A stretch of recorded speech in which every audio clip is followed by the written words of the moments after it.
Very quick from you, Zesh. Percentage, who are you backing? I'll make it quick. 70-30 for NIP. Very strict, very honest. That's how I go. I love that. Straight in there. Of course, on this map, after seeing Nip playing Haven already yesterday, Lothar, no surprises there. We knew a Kukos on that Sky, and we also knew that Kriya would be picking the Astra. Yeah, I really love the Sky and Astra combo. She's... The thing is, Sky has fantastic pop flashes when you combine her with characters like Valorant, very obviously. So you were lacking violence there as well. Say again. Violence, yeah, right. But I mean, that's obvious, isn't it? We can't do peace treaties here. Well, Haven, just already loving it. Look at this. Astra placing 5 stars in the beginning. There's only one downside of this. You can't really move them once you place them in the pre-setup. So that's a little bit unlucky. But take a look at Guild. They're already setting up a split C. It seems like an aggressive opener for me. You know, there's an arrow and a drone coming from long C, and 4 people just going in. Will they do this? They go. They just go into the double deals. Super aggressive push. NIP should be prepared for that, but they're not because they're already rotating from A and they're very far away. Yeah, I mean, that's a very clear one, but here comes the concussion, and that slows it down a slight bit. Kriya waits in there behind the cage. Can't find the first as he dings, but Rhyme is on it as well. Double kill coming in from him, and so the plant on C is fast. This is something they do very, very often, and as Chihuahua tries to find a bit more control over on the side, JD is chiming in, and so the control seems to belong back to NIP. A matter of seconds, as fast they were on site, they left it again. But, you know, pretty much as a little corpse. Do they have a stopwatch here somewhere? Because how long was this round? 10 seconds? 15? 20 maybe? I don't even know. It was nuts. Like, it was so fast. Honestly, I was a little bit surprised NIP didn't stack the C. Because in the previous 6 games of Guild on attack on Haven, they were going like C basically almost every single time. But they still managed to prevail. You can see how important are those Sky flashes. Yeah, absolutely. Like, that was nuts. Wonderful to watch, really. That piece of utility. And you have to see, when we talk about pistol round attack speed on the side of Guild, so they either end up on the B side within the first 5 seconds or on C plant in first of the 10 seconds. So yeah, it is swift and fast. I cannot imagine that will go that way, as in the meantime, that kind of a long control is coming in from NIP, trying to rule out positions, whilst Rhyme could be the first victim in this. Wow, I was actually so close. I always hate when the defenders are so aggressive on attack. Sorry, so aggressive on defense against Eco, because it's so easy to prey on those people. But NIP knows no fear. Rhyme dies, but it's the only casualty so far, and they didn't sacrifice much. I'm gonna assume JD will still pick up that Spectre. They have a lot of time to finish up the round with Soul. Cypher still standing there with his frenzy, and there's the Spectre being picked up, so they don't really lose anything apart from the big shields on Rhyme, which cost them 1000 credits. And in this case, we're gonna have a bonus round for NIP. If I'm not mistaken, they had 1 player with a pistol, so they were gonna invest into 1 rifle and still have a full buy. Yeah, there we go. There's a Vandal on Rhyme. We're gonna have a full buy on the next round. Actually, no, he has a Phantom instead. All right, so good choice, because they know their opponents, not every single one of them, should have a big shields, and this is Scythe with 125 HP. And it's lovely to see how they really, even as a defender, take so much map control. Ruling out C entirely has given them a quite good idea what they can expect right at the moment. As you see already, Sova rotate. Same goes for Kriya. And you know how hesitant Guild seems at that moment, because they know how much information, you know, has been left out. Now they know about the mid attention, and they still go for it. They don't wait defensively back on their sides. They definitely try to take that control. What happened here? With that it's coming back at you. It's a boomerang. Yeah, I like the satchel. Destroyed the camera on top. They heard it. The satchels are great for that. Unfortunately, they cost 200, so they're not, you know, they're not shock darts for 100. They are perfect for destroying utility from Cypher, but they're creeping out on long, and Akuko's trying to get info here and peeks into a Vandal headshot from Yasin. That's a massive bit of damage dealt, and you know, now they have to make that decision. At the same time, Korea is still there with utility, right? This is the thing about C, that they still can't deny it, they still can stall it, but Yassine is going in, and there you go. Gotta wait longer. The timer is ticking, but what has happened on the A side is a Safe being sneaky and patient. Kreia needs to have him on his radar, but the question is, yes, he does. And that rotation is coming in swift, but that's not going to be fast enough from him. That utility is not coming in time. A second bit coming in as well, but Leo is not going to be attacked by it. Still, they find the frags. 3 versus 3 it is, and the A side retake has now been initiated. Takam is in, information has been gained. Yassine is still on the hunt. Yassine is still on the hunt, and he wants definitely a bit more than that. Not going to happen. Korea moves backwards, and now the new agent is going to shine. Though no stores are left, that might be not the brightest heaven. It's not the case. Bonkar finds what is needed, and here comes the first one. Yeah, it was actually a very impressive round by both teams because it was going back and forth. Yassine with the clutch, of course, you know, nothing new here. That he had that double kill, you can't really predict that will go that way. But Bonkar with the impact kill on, you know, on that clutch, that's something I was specifically talking before. He is showing up in those situations, and he's playing a Sova. He knows his role. He's, you know, he's the in-game leader as well. So he's taking his time, and he is most often clutching, and he has success so far in this game.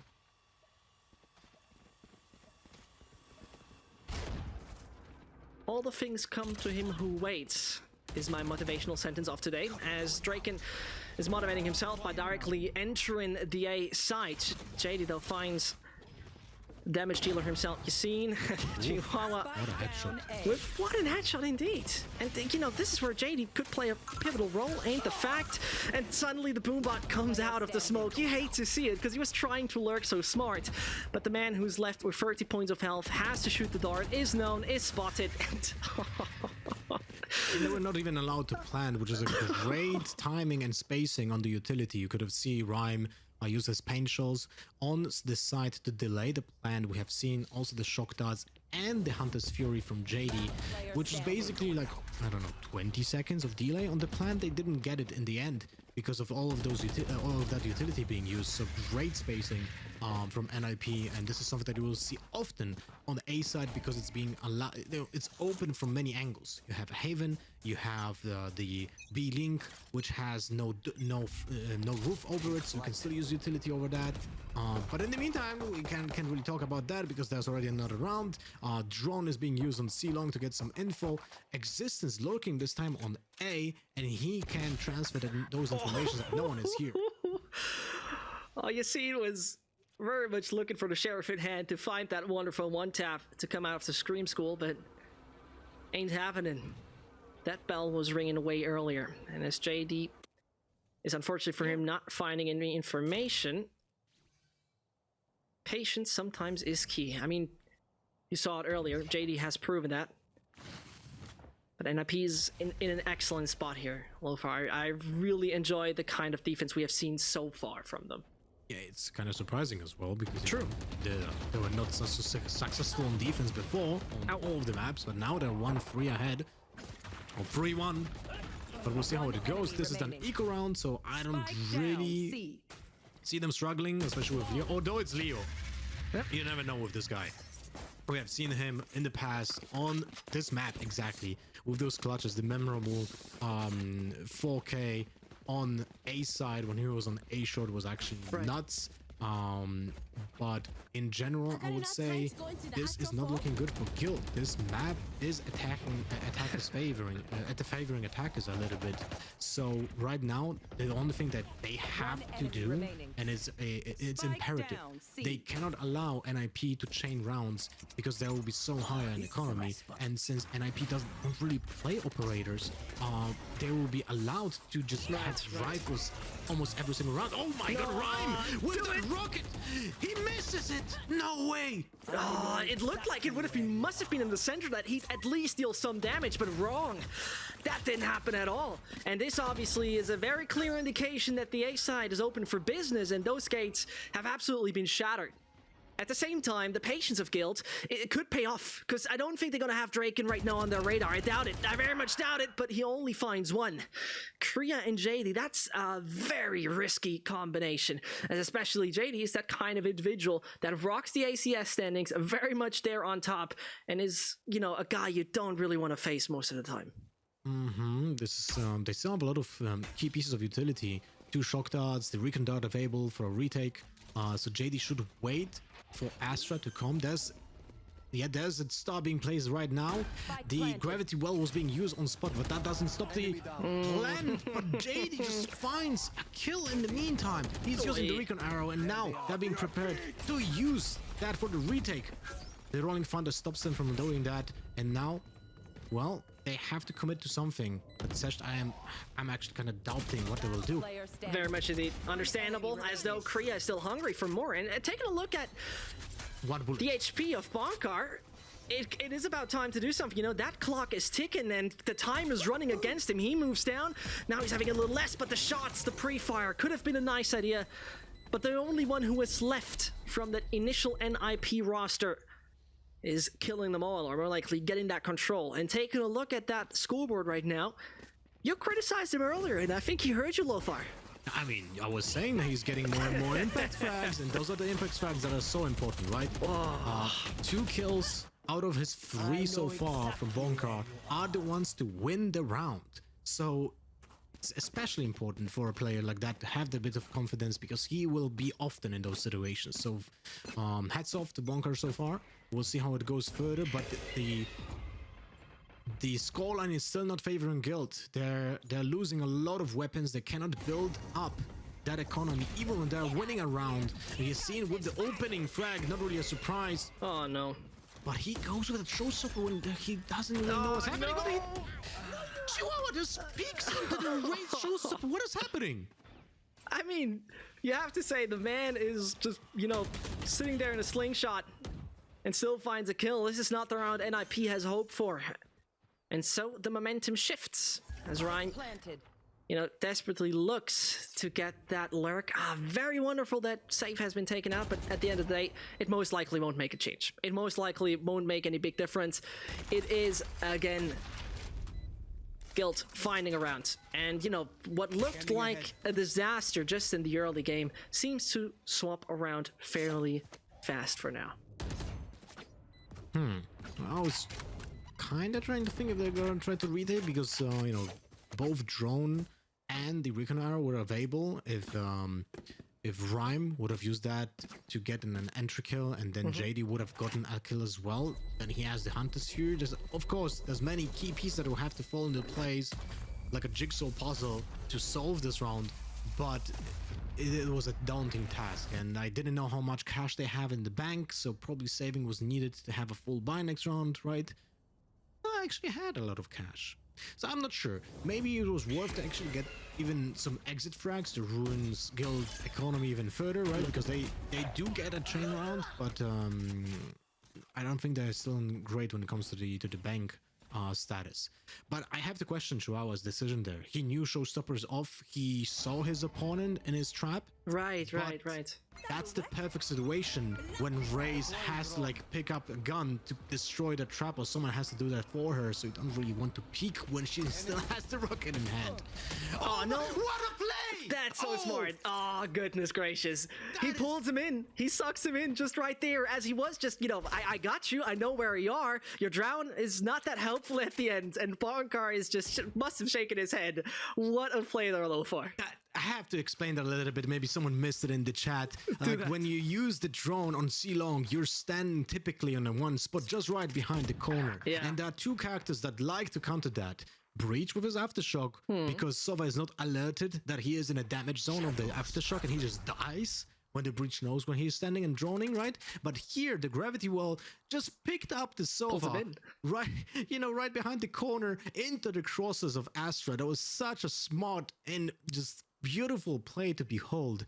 So I'm very happy to see that flexibility and creativity coming from Kriya here. It's a fantastic play, and then for sure we're not gonna see Bonkar do this stuff again. Never again. Under no circumstance he's just gonna casually stand close to the corner anymore. At the same time, The castle has been conquered over on A, and as the shock darts land, still nothing has happened. It would be hypothetically Akuko sending in his ult if he'd like to, and that could obviously, if the right kind of chaos is ascending on the site, be very useful. But as we see right now, Kreia is using her ult more likely. Another frag coming in. Great utility combination. And but now it's time to find those frags. Moving around the corner. Akukos trying to get that one going. And Yassine is still on the hunt, but it's not enough. Beautiful usage of utility. Love it. Love it. The wall that you see from Astra is something that Vipers also use on Haven to just block off A short and A long when you're trying to retake, and it serves the same purpose here, but it's even better. You cannot shoot through it, right? So you have to go for the wall in really awkward spot when you don't have any cover, when you're in the open for the retake. But also the key pieces here, the Seekers, as you can see, the Gravity Well, the Seekers, and the Hawk.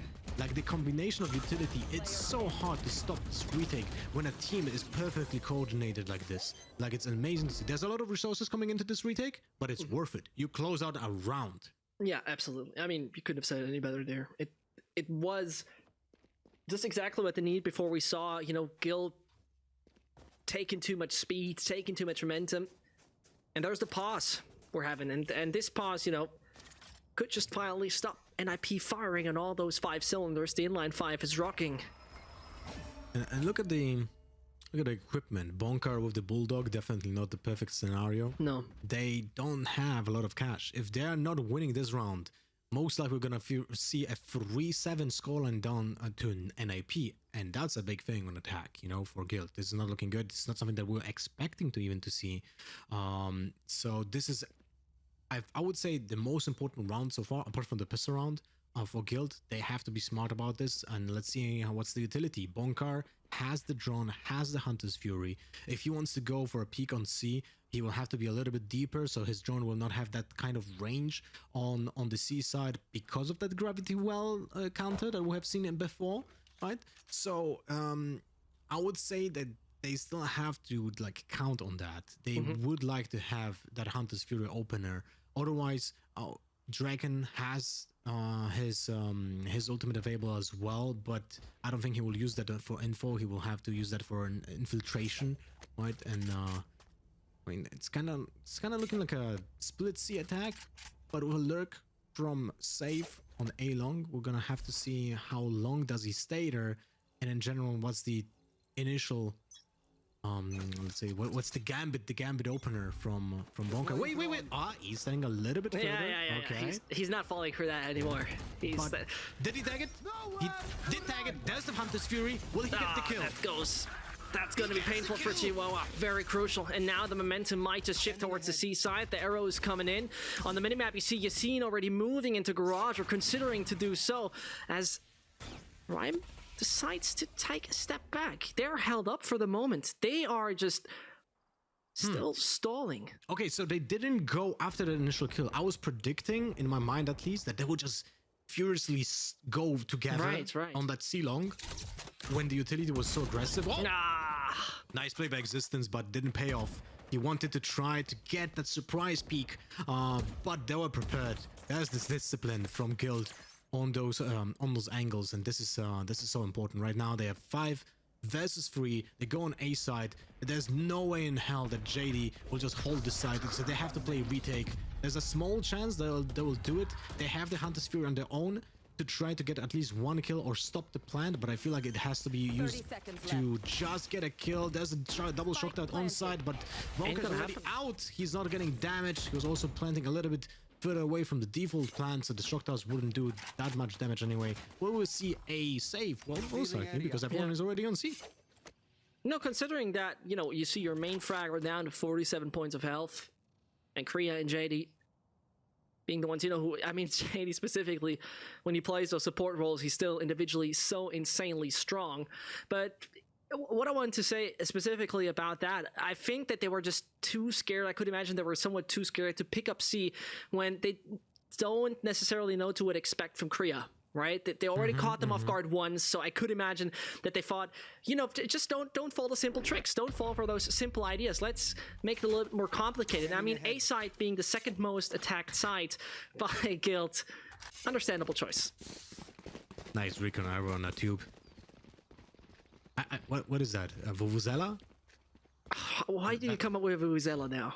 I mean, there is a vuvuzela there, you know. I mean, maybe a different instrument. You can actually make a one-way out of it for a Viper. But here you have this. This is so important. Bonker with that kill on Cypher just opens up the entire round. And by the way, he kind of got his ADR a little bit higher because he hit the Draken too for the 26 friendly fire damage. And so again, the mid control seems to be a thing that they're aiming for right now. Safe very much ready to punish his counterpart, but that ain't happening. Look how much mid control they have gained, and look how hungry they are to find even more, but they rather turn it back, stay back in their own ground, and that's very reasonable. You found the entry, you don't need to hunt that much at that point anymore, and as they do right that, it seems like you've seen that one race main is gonna be beheaded in the process. Man, what a chaotic round. They leave both in garage. This is a little odd to see. And Chihuahua is just not being stopped at all. This round was a little bit like disjointed from what I have seen in the previous rounds. Right. Guild was just going one by one almost everywhere, right? And I especially was surprised by the initial peak in B window, at least, you know, in mid window, because there was an Astra Star placed in it. But I have to say, there's a little bit... Astra is a little bit problematic when it comes to casting, because you see a star being placed in a strategic point, and you're like, oh, an opponent is in this star, and you want to call out, oh, that's gonna be a stun or a pull, and then it becomes a smoke, and you're like, okay, well, I guess I cannot say what it's gonna be because you never know. But it's also an intimidating factor because we have seen Save just peek into that Astra Star, and he wasn't like, he doesn't know what it's gonna become, you know. But it just became a smoke after he died. But it could have also been used as a stunt. I was really surprised by Safe even picking that, because they lost so much utility on the map because of that. And as you know, Haven is, at least in my opinion, is the most complicated map in the game, even more than Icebox, because of the three sides and rotations that are so important when it comes to like taking over map control from your partner when you rotate to different sides, and losing that Cypher utility just costs you a lot of that map control in general. Whoa. And Chihuahua is not to be stopped. The man is concussed and knows the fault line is coming his way. But look at that movement. Patience could be a good friend of his, but the aim is working as well. And so Chihuahua can escape and finds the entry. And this defensive style is so enjoyable, as though NIP has stopped to challenge the lobby of A, which I find a very reasonable approach, because Guild do that from time to time. They still try to take that mid control, and when it works, it works. Look at the double setup for A-Shot. Oh, he's being seen easily. And Akuka's surprise factor as well. Scythe didn't predict that someone will be else standing here. Very, very good setup. A two-man setup from NIP on that A-Shot. Those small things are so powerful. Like, you don't really need like super complex strategies in most cases. It just a good angle holding like this is good enough to catch your opponents off guard. But I mean, it's still 2 versus 4. It's doable, right? A lot of utility available. There's no paranoia, though. That's the problem.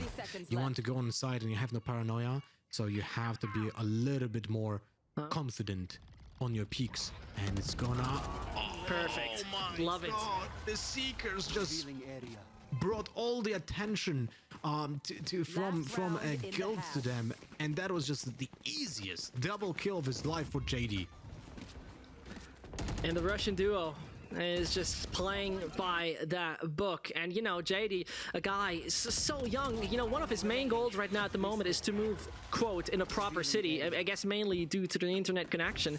And this is, you know, someone I think who could possibly afford a decent apartment once in a while if he continues to play this proper and strong with NIP. I mean, 17 years old, one of the biggest prodigies within this tournament, and someone to always keep your eyes peeled for. The scoreboard says it all. 4-7. I mean, this is not looking good. Honestly, this is not looking good. And they have bad equipment. Look at the Guild. A Bulldog, Frenzy, a second Bulldog, only 2 rifles. Like, let's say, okay, Bulldog is a rifle, but you can argue that it's also a very bad weapon. So, this is looking pretty solid for NIP. And look at the amount of knowledge they have right now when it comes to the map. They have mid control, they have C control, they have double doors control. Everything's under control. You can see this is why there are 3 people on A right now. Very crucial that his teammate takes it out. Rhyme once more staying up there, but that warning shot is clear. Yassine though just can't move out, and that's way too much, way too far he can go. The A side is not going to be the goal though for now, as they might just over-rotate. Chihuahua at the same time could play a pivotal role in this, as he sees Draken is eliminated, and this opens up the C side big time. But Kreia is still there with Astra, finds the first, more to come, as this low HP is not going to be too helpful. The man is still going to be blind. JD is joining the fight, and as that duo tries, Draken eliminates him. They still gotta do it. This is still gonna be the lurk that's gonna be missed. It is Sky not finding the shots you would have expected, and it's still more to come. And JD, not from the back door. It's gonna be totally torn apart. Wow. Wow, JD was still anxious about that position behind the green box, exactly where the ping is right now. He was certain that Draken is still there. He didn't hear the shadow step, or he heard it, but wasn't certain if it's a fake or not, because it can still happen. But I would say the very important factor of this round was Kreia, who was still holding that side even when blinded, and he was just, you know, taking so much time off Guild when it comes to the plan. Because of that, they were just, like, let's say, assembled in that default spot, and they were off-timed by JD, who took that slow pace, you know, on the backside and got the flank. It was so important. But I have to give it to Guild. That was a valiant effort. They played really well with the inferior weapons. When I said, you know, Bulldog is not a good gun, and then we have seen 2 kills with Bulldog, so it's a little bit awkward. But now let's focus on NIP. They are on attack. This is something that we want to see. NIP on attack has always great executes, but now opening flash, just flash Kreia instead of his opponents. But it looks... Look at the Guild though. They are taking control of C-Long. They will destroy probably the trap, or just Draken will be taking that map control and just waiting for a rotation, because Guild can still battle off NIP on that A, and Draken might just wait for them. But the entire team is creeping up slowly on A short. They lost the entire map control, but so it seems like they're just gonna commit to this, unless unless Guild will use their utility to stop him from planting. Draken is not pushing on the defense. He's still standing on C-Long now. Everyone is already on the plant. There's the plant going down, but no retake yet. Yeah, no retake yet indeed. And Asset brought it down, and funny-wise, no damage has been dealt in the entire process of this. This could be a retake by the book coming in from Yassine and Co.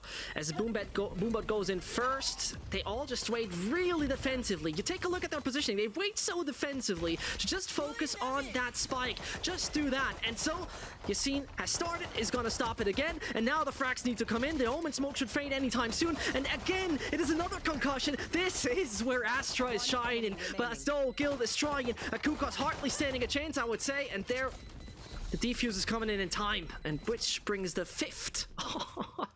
3 seconds. Honestly, I'm a little bit surprised that they played so deep on A short and long. True. I'm a little bit baffled. They had been given the A side for free. Look at that. And instead of choosing like to fight for CT control and Haven, they just forgave that. I mean, maybe they were worried about flashes from the breach.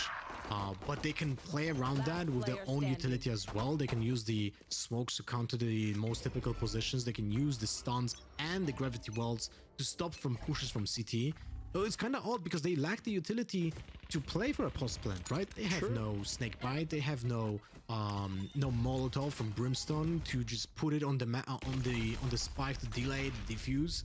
It was a little bit odd, not gonna lie. I would like to see that again, but let's just focus on what's happening here. Sash, you have to fill me up because my fantasy was just driving right now. No worries. You know, your fantasy is also valuable in this because, you know, this right here could be a fantasy of Guild. That kind of comeback. As right now, they're retaking the side of B. Definitely gonna work right here.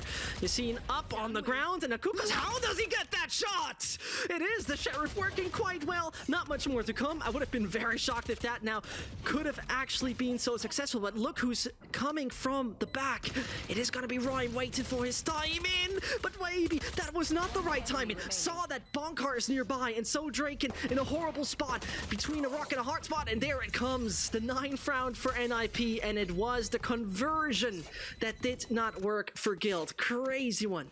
I am flabbergasted. Understandable. I don't know what happened exactly. Like, this is like an exaggeration. We have seen what happened. Akukos, with that nuts double kill, opened the entire round, built an equalizer to a 3 versus 3 retake, and this is a great position for the attackers. So, Rhyme with that lurk was also in a great position. He mistimed it a little bit and then started shooting with the Sheriff through the smoke, which brought anxiety to me, but so well played by NIP in general. I don't know, Guild just allowed that to happen, to be honest, because they didn't have a lot of map control. But let's focus on the next round. Mid control by NIP. They clear out backside. Because of that, Rhyme just goes in with the double satchels and has the B control. Yeah, pretty much indeed.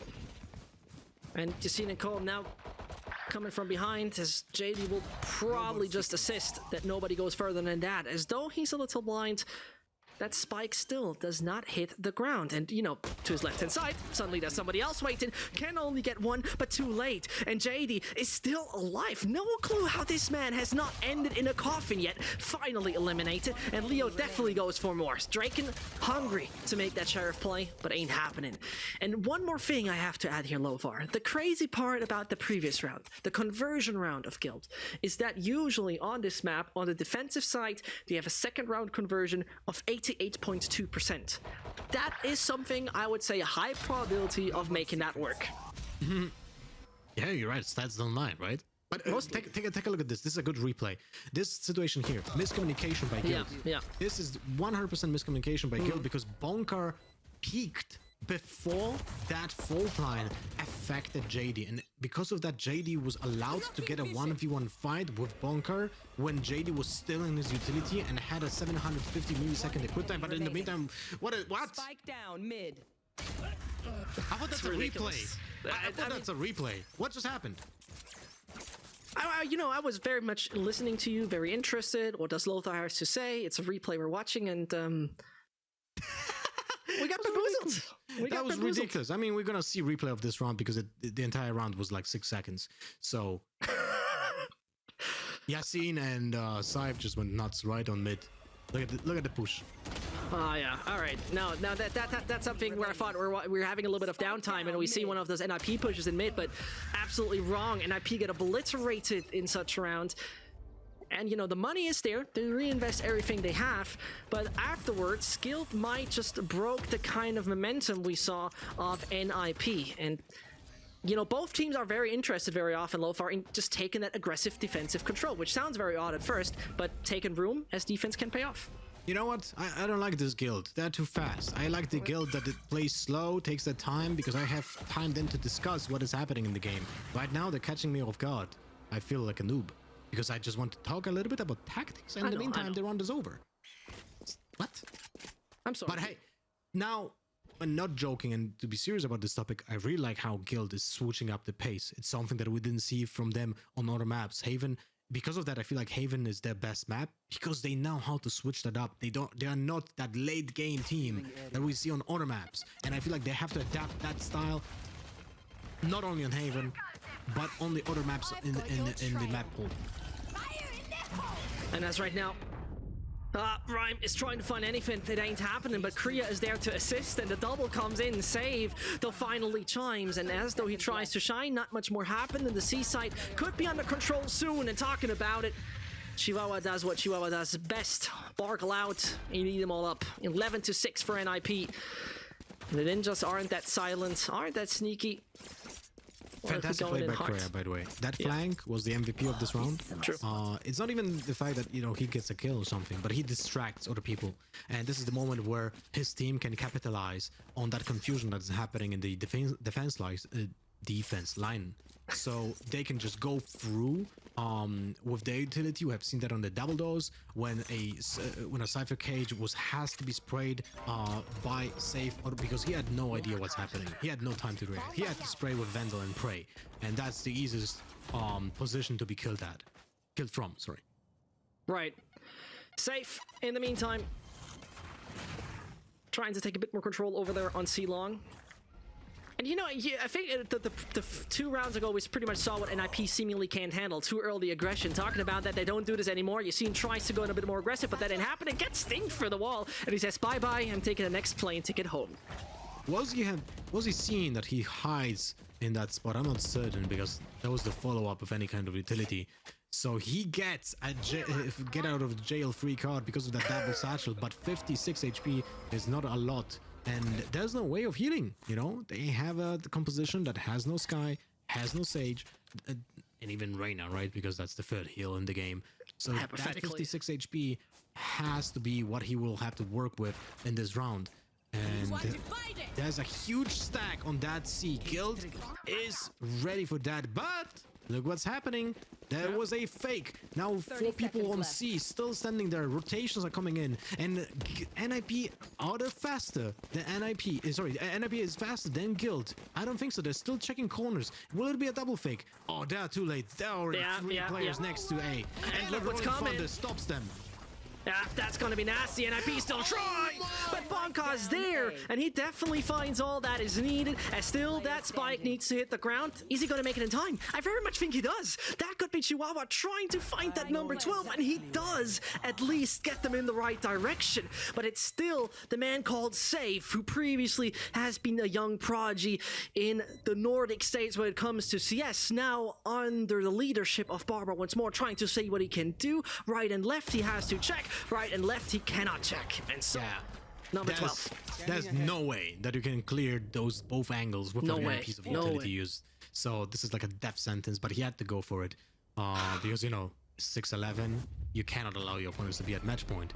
But one thing I wanted to point out, I really like the way that they use the Astra's wall for a fake. Bonker also did really impactful double kill. He is showing up in this game. But an Astra ultimate, it can be even used to a further extent to fake those situations, because you can, you know, here we have seen C-side being split in half left and right, but you can actually just like split it in front and back, where your opponents don't know what's happening at all, and it's even better for fakes, so they could use that even to just go to A side, and it also muffles the footsteps on A short because of that. So there's still a lot of room to improve when it comes to Astra usage, and I would love to see this, you know, this wall being used in a little bit a different way when it comes to faking those attacks. Or unless, you know, they really wanted to go there, but then they see 3 people and they're like, okay, let's go back. You know, because that can also happen. Scanning ahead.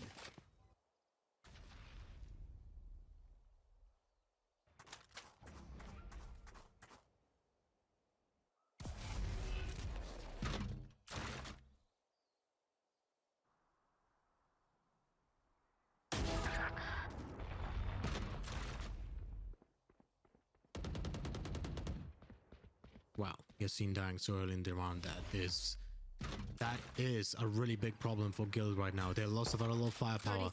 Bonker has to show up with that Bulldog. Will he show up? He's being caught off guard with that weird angle by Rhyme. Satchels are just so cool when it comes to that. And this, remember, we're playing on a patch where Bucky is good, but he's not good enough to win. Right. I mean, taking a look at it, Breach, Cypher, Omen, Raze, and Sova is what we're choosing usually. I mean, the kind of swap we see right here is that obviously Kreia is deciding to play wonderful, wonderful Astra. I mean, that is something that, you know, with the recent change, it has become very, very dominant, and I very much love this setup. I have to be honest with you. This is the kind of setup that impresses me so damn much. I just love to see it. It's one of my absolute favorites all time, especially, you know, with that swap to the different flash approach. And I think we saw right there how good Sky can be in the hands of a Kukos. Oh yeah, he's really bringing this Asian to life. But Lothar, of course, on the Guild side, Leo on that Phoenix, always great to see. Oh yeah. You know, Phoenix is one of those favorite. It's a trademark that we want to get rid of very fast. Pistol rounds are just so impactful in the entire map. Everyone knows that. In every single tactical FPS, the first round puts you up in the momentum and builds up like the economy. It's so important. But let's look at NIP. They go for the shower control because they're gonna go for the orbs as well, but probably not in the pistol round. Never mind. There it is. A little bit greedy, but they have the control. Now they go back, building up that ultimate for Akukos, which is important of creating space on site. Scythe with the frenzy holding a very close angle and is playing Killjoy this time on A. So a small switch up for the usual way of playing. And look at B. It's very much open, but Draken is taking a lot of map control. This is so important. Because of that, Yassine is able to already go to A, and now they have a 4 stack on that side. So a very big task ahead of NIP to get into it. They very much do.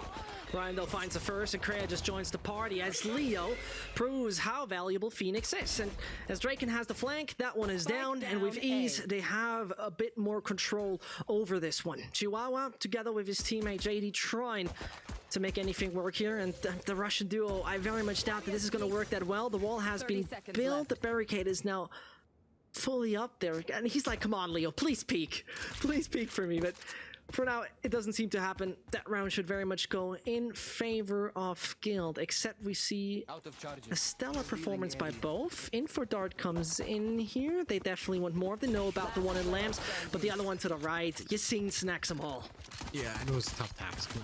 They were both stuck in showers when the spike was being left at A short, but they were coming way too late into that A side when there was already enough info gathered by Guild, by Draken. He was the crucial point of this round to gather the map control, to get that lurk, and to allow Yassine to just rotate in time and stop the entire push by NIP with his utility and just presence. So very well played by Guild so far, and something that I actually mentioned in the pre-match, right? They have to play aggressively, so they taking the map control aggressively, and they won the pistol round because of that.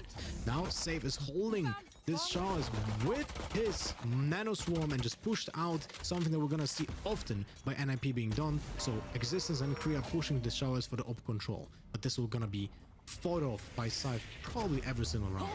True. And it, that Hawk is actually missing Save, just passes him entirely. Here comes the refrac, and remember how strong the side of NIP can be when it comes down to those usual easy conversions. They like to rub it into the face of Guild, very much indeed. But a passive, a surprisingly passive approach, I have to admit, here from Guild. Really not any kind of control they want to take as a defense right now. Yassine might just find his first, and there it goes. Second one, not granted. Well, just for the chat, this is 2.5, not 2.6 patch or 06. So the Bucky is still pretty strong, I would say. And you want to avoid positions like hookah, 30 seconds B left. window, showers when someone has that gun. Oh wow! I'm talking about it. That little gun, huh? There you go. It is. That Sheriff finding another one into the hands of JD, and there is a conversion again, seemingly off. As JD tries to peek! No way! This man is just on fire! Could someone take the Sheriff out of his hands, please? Because it seems like he kicks out the deputy, but Bonkar is still there. He wants to leave his mark over on that side of B, but they make the sandwich, and knock from behind! It is Chihuahua missing! This is odd, this is unusual, but Chihuahua is not going to be the savior of this. It's JD who's taking that round. What a round by JD. He hit 3 headshots with a Sheriff to get 2 kills, and 2 of those were through the tube. Insane, but Bonkar hitting the double headshot, and Hookah also opened the chances at this clutch. Unfortunately, he ran out of bullets, and that was the problem. He had been mistimed because of that reload. He didn't have the time to switch to the pistol and kill JD, but an insanely big round for NIP. Like, getting that round when it's the most valuable, you put your opponents on a terrible spot when it comes to the economy. You're winning on... Okay, that was unexpected. Who pushes a molly like that, right? What is this? I'm not quite sure if he really noticed that it is a molly because his vision was a little obstructed. At the same time, you got ears, which usually tell you that. An insane round once more, you know, looking back at it. Salient performance. Really, this man is just making a name for himself here, JD. But Yeah. in the meantime, hookah control they want to take, and I'm not quite sure if Rhyme is really going to survive it. Nope, ain't gonna happen. Yeah, a lazy check by Rhyme, and he paid the highest price with that. Now that was being hurt. Bonker jumping down. He's not being flashed. They might know he's in the smoke because of that. The Tasmanian Tiger will check his position, but missed. But he was in the angle from Chihuahua. A lot of bullets had to be fired to get him, but finally he's dead. And now Yassine with the deadly Bucky. Here we go. 160 to the dome. Gone here. Oh, I'm surprised he didn't kill that guy in hookah as well. Why not try to improve the range there? Either way, it is somewhat dangerous. Still it is. Leo is moving out, and that must have been communicated. Just wanted to say that. Akukos nearly struggling. Tries to pick up another weapon. Oh and my Yassine it is! Yassine it is! It could be more to come. Puts the nade in, and so Korea might just suffer big time damage as he starts to deal with it. Puts his ult out, halves it, and that could be crucial. He keeps on sticking. The man keeps on working! He got balls of steel, and he proves that he's so crucial! No What is Korea doing? What is Korea doing? I don't understand. Korea sees that the spike is being diffused. There's literally a visual cue of this spike being diffused. No. So even when you don't see your opponent, you know that it's being diffused. But Yassine with the absolute most insane clutch I have ever seen. And this play here, popping the showstopper, the moment he's also starting to diffuse will bring a lot of confusion This is to ridiculous. Korea. And this is why we didn't see the initial peak. But just, oh my god, I No don't know. words. I don't know. No words. Swarm grenade. I mean, if you don't see this in the next random YouTube video saying 200 IQ plays, quote me. Absurd. I mean, I'm still speechless till this day. I didn't believe it. I genuinely didn't believe that we would see something like that happen, but oh wow. But I mean, we're just 3 rounds in. It doesn't have to mean a big thing to say it like that. Well, when it comes to morale, It's true. That's an aspect. But you are crushed. The NIP is just feeling like that should never no happen. way. No. This is like a 1 in 1,000, you know, round. Like when it comes to like odds, no one will bet on this. He had 28 HP. One enemy remaining. There you go, pretty much cleaning it up. Guilt only leaving a coup cause on the battlefield. Man who initially died in that clutch, whiffing a few shots, you have to say, because it was real funny that Yassine picked up the gun and he still didn't die there. And then he had the Vandal in his hands. Then he still did the kill. It's absurd. It really... And for me, the question I also have to raise when we can quickly talk about this again here, Lothar, did the second peak of the player in hookah, was that really mandatory? Because they could have just played it off and said, you know, we're not going to peek you, try defusing. One play could have even went long. There was so many different, you know, plays that he could have done, but I feel like the confidence was there. The play was oh, he's only 28 HP, let's just kill him. No way. You know. And then we have seen the whiff from Akukos when Yassine was actually picking up a gun. He wasn't even shooting, you know, and that was the biggest problem. Then the confidence built up on Yassine. He just went for the kills. He got a refresh on the paint shows, zoned out the hookah because of that. The show super was there. Everything lined up perfectly for him. Yeah. But yeah, but tactical pause right now. Let's take a look at the setup from Guild. Killjoy still on A. I really like this change of positioning. You typically see her on B, but A is the, let's say, tougher side to control initially, while easier to retake. So it's way easier to just fight with 2 people there because of that aspect. Well, B is exactly the opposite. It's harder to play retake on it, but easier to control when you have more forces on it. So this is why I like the split, the 3-2 split on BA from Guild right now. Right. And so, NIP, after they had their tactical timeout, hopefully they really I've got recovered your from that trail. mentally, because otherwise I would be very worried. Attack on the A side is going to be, and one astute execute that is now coming in for the roster. They have taken a lot of ground toward B already, but Bonkar is ready to put his ult down, and that is gonna be a lot of damage dealt in case they can deny it. Yeah, very good. Use the first ult. Draken is denying the first one. Bonkar's coming in as well, but he has to gamble. Still does not put it down, and the sky is open up a little too late, as though that retake seems to work so brilliantly. JD together with Chihuahua once more. The Russian duo, whoops, have to bring it back. Oh, the wall horribly placed. Draken is gonna be the one who continues to fuse it, but it's not working there, Lofar. And yeah, small missteps here, and I feel like the plan for Bonker was again completely different than I thought it would be. I thought it would be used in the same manner as Draken did use his Hunter's Theory for, so for dealing the plant, right? But it was actually used to cut off the fallback after the initial plant. So they get the plant, and then Bonker goes for lamp control with his ult, which pushes out everyone on site in the open. So this is actually very, very nicely done. See, look at this. Yeah. See? They're both trapped on site because of that ultimate, and they are being off-timed, and the spacing there is just not there for the defense, you know, on the after plant. So very well played by Bonkar, and completely different what you would expect him to play. Placing swarm grenade. Absolutely. And when we talk about that, and when we specifically talk right now about, you know, Guild on the defensive side, I genuinely have my doubts, to be frank, when coming into this, especially after what we've seen on Haven.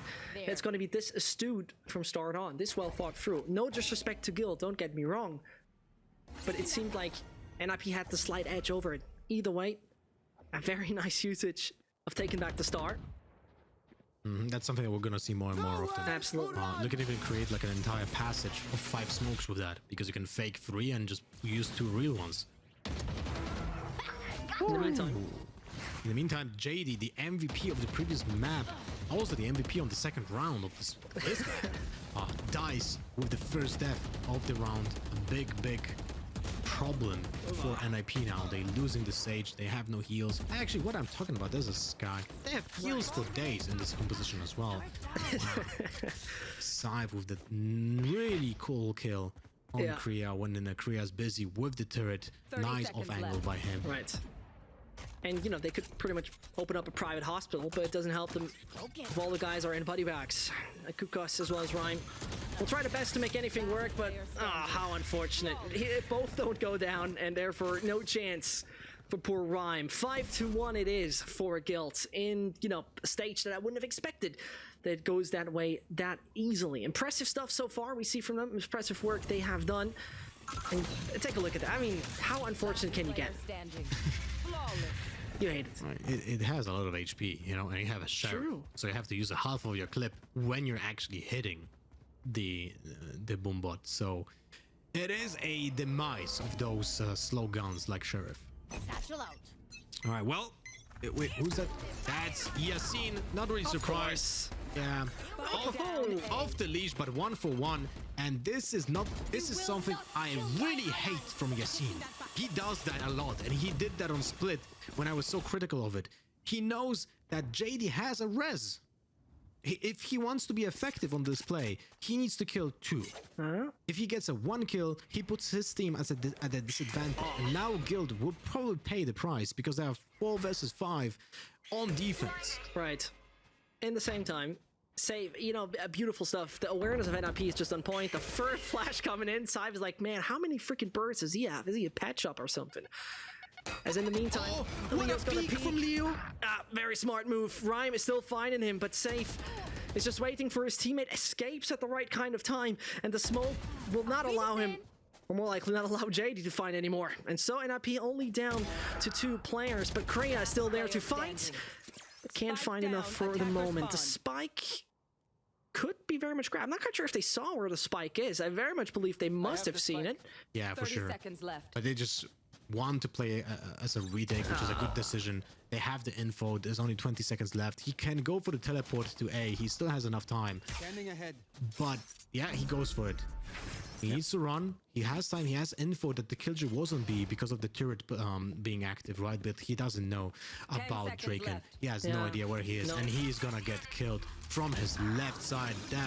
Oh wait, what? Why do we see the ultimate from Save? That's some miscommunication right here. Seemingly. Yeah, it would have seemed like that could have been a safe one, keep it in the bag, but ain't happening. Satchel out. Yeah. So the play from Yassine, I don't like it. I really don't. It's putting his team at a disadvantage in my opinion. But he was bailed out by a very good map control by his team because of that push on A short and the info that they actually repaying. You know, they retaliate on A short. Save was able to get the control of B long, and a very nice play by Leo when he peeked inside of the paint shell, allowed them to get a double kill there and basically win the round by that. I can't be really mad at him due to the fact that he was maybe thinking about double kill or getting the Sage in the process, which then could have paid off. But I see your point, Lofar. It's understandable where you're coming from. Well, as though, you know, as a Recovering it. player that likes to play the odds, I understand. you are doing a very high risk, low reward play in this case. It's something that Yassine does a lot, and because of that, he's one of those guys that actually wins a lot of rounds, right? You don't expect him to do stuff like that, but he also loses a lot of rounds because of that, because sometimes you just put your team at a disadvantage. I see. He's just so unpredictable and aggressive, so he's very entertaining to watch. So I like him. I like about that. You know, I like him about that. Got your trail. Very understandable. Leo right now shows why Phoenix could be so pivotal in the future. That is his flash being put to use, and one of the biggest fragging individuals of NIP's out. Rhyme eliminated, and Yassine says, knock knock, thank you very much for the spike, but ain't getting much more than that. It's still big pressure build up in a round that looked workable. Krias chimes in as well, and it is a 3v3 when it seems like NIP have found way more frags. Chihuahua still gotta stick to the plan, and it is Draken again flanking, it is Draken again shining, and it is Kriya on his own. Seems like the odds are totally against him, and the miracle of finding a second round. Close that chapter. That story is written off. Guild really well played around the Astra's Cosmic Divide. That's something I really liked from them. Everyone here played creatively. Yassine, with his signature aggression on the truck, was able to stop the plant. Look at this. This is so well timed. He could even stay on the truck, but he wasn't certain about it. I feel like the Astra's wall here was a little bit misplaced and allowed Guild to do that. So, as I said, Astra, very complicated champion to play, and there has to be a lot of planning. I feel like there have to be set plays when it comes to Astra's the Cosmic Divide, so your team can align on which angles they have to hold. And this is going to take a while for teams to be very effective at. Right now, there are teams who are less prepared to counterplay the Astra's wall, and teams that are more creative at doing that, and Guild is currently showing themselves as the one that are creative enough to counter the walls from Astra. I very much have to say, this is an amazing bit to watch here from Guild. Really, I have to be very genuine that I enjoy seeing them mentally just accepting what happened there on the previous map. You know, it was their choice, but it still didn't work. It is just the way it is. And suddenly, this is pure domination so far. And NIP, having one of the most experienced IGLs, a man who has played majors, a man who has, you know, played so many years in the best French teams, seemingly they don't come up with any idea to adapt right now for the moment. It doesn't mean that, you know, something is big wrong, but they just don't find the adaptation right now. Yeah, it's looking good for NIP, man. There's no build up on economy. They're struggling to do that. Their ult economy is also in shambles, right? You can see right now they have nothing ready for the next round. So on a full buy round, they have no support with that. And even with a one orb, they cannot get it. So the next round will still be a huge challenge, while Guild has so much economy. Yeah. And as Akukos tries, I doubt that this man is going to put the cape on and play Superman. Ain't happening. And a thing that I really have to point out here real quick, Lofar, is I still, you know, see somewhat of a good chance if NIP go close to like 4 rounds, if they now just really say, okay, we have to do this and that. This is the change in our game plan. This is where we have to open up page 703 of our well-created strat book, because the thing is, they have a 63.5% defensive win rate on Bind. And this is something which you also have to right now put in mind. It is their old lineup, maybe it is their old kind of composition. Still, it speaks for itself a little bit. I mean, NIP current stats: 53% win percentage of bind attack rounds. Well, bind defense though, 66%. Right. They're actually very, very effective on defense on bind, which is the only map they have in green, because every other map is in the red, below 50%. But still, they have to get more rounds. Bind is defender based for sure, for most teams at least. But this is gonna be a struggle if they're not gonna have those 4 rounds. And right now, Akukos has to get that one orb, and he's trying to get it. He got it. He actually got it in showers. He will use the ult for a fake, but this is not something that Guild will fall into. And they're still stacking B. 3 people here. Rotation coming from Leo as well. This is so well done by Guild. I love it. Oh, no way. And for now, I'm just waiting actually for Astra to do the work. As I say that, good night Yasin and Bonkar. Safe is joining the party, and for sure it could be more coming out of that Swedish duo. 30 seconds But left. those Vikings have to now fight with swords and shields. It adds a lot they have to right now bring to the table to take them down. Talking about it, Rhyme is joining the party. Nakukos is ending it. Here's the second round, and this is what NIP definitely looked forward to. Yeah, so I was... In my mind, this round was being painted in a very different way. You know, Guild was stacking B. They had 3 players there already. Leo was joining them, so they had almost 4 people ready for that defense. But then, unfortunately, we didn't see exactly the angles. But JD and who was that? JD and I think Rhyme suddenly got a double kill, and one was through the wall. So they opened up the site because of those at least one miracle kill, and basically flipped the entire round on its head, which is very well played by NIP. But this is they're relying on getting some wall banks, right? And this is not consistent enough. So they're not being outplayed on positioning. Sorry, they're being outplayed on positions and rotations. And we'll see how that will go in the next round. Chihuahua with the drone, no follow-up of any utility after that. Rhyme has a showstopper, and he's currently still very far away to get that initiation and create space on the side. So this is going to be problematic for NIP. They have 2 flashes available. The Tiger will clear a lot of corners, actually gets a lot of information, so they can be more aggressive. That's the showstopper coming in, but no satchels. He's just going in on foot. He gets he gets just tagged and tagged. He created the space, but no damage done. I mean, he created the space. This is something that, you know, can be criticized that he didn't find the kill, Yeah. but, you know, such an ability, such an ult that is just kill heavy. On the other side, a lot of room, and man, oh man, this had paid off for a free plant, which hopefully they don't have the nightmare again with Yasin. But they killed him early, so no worries.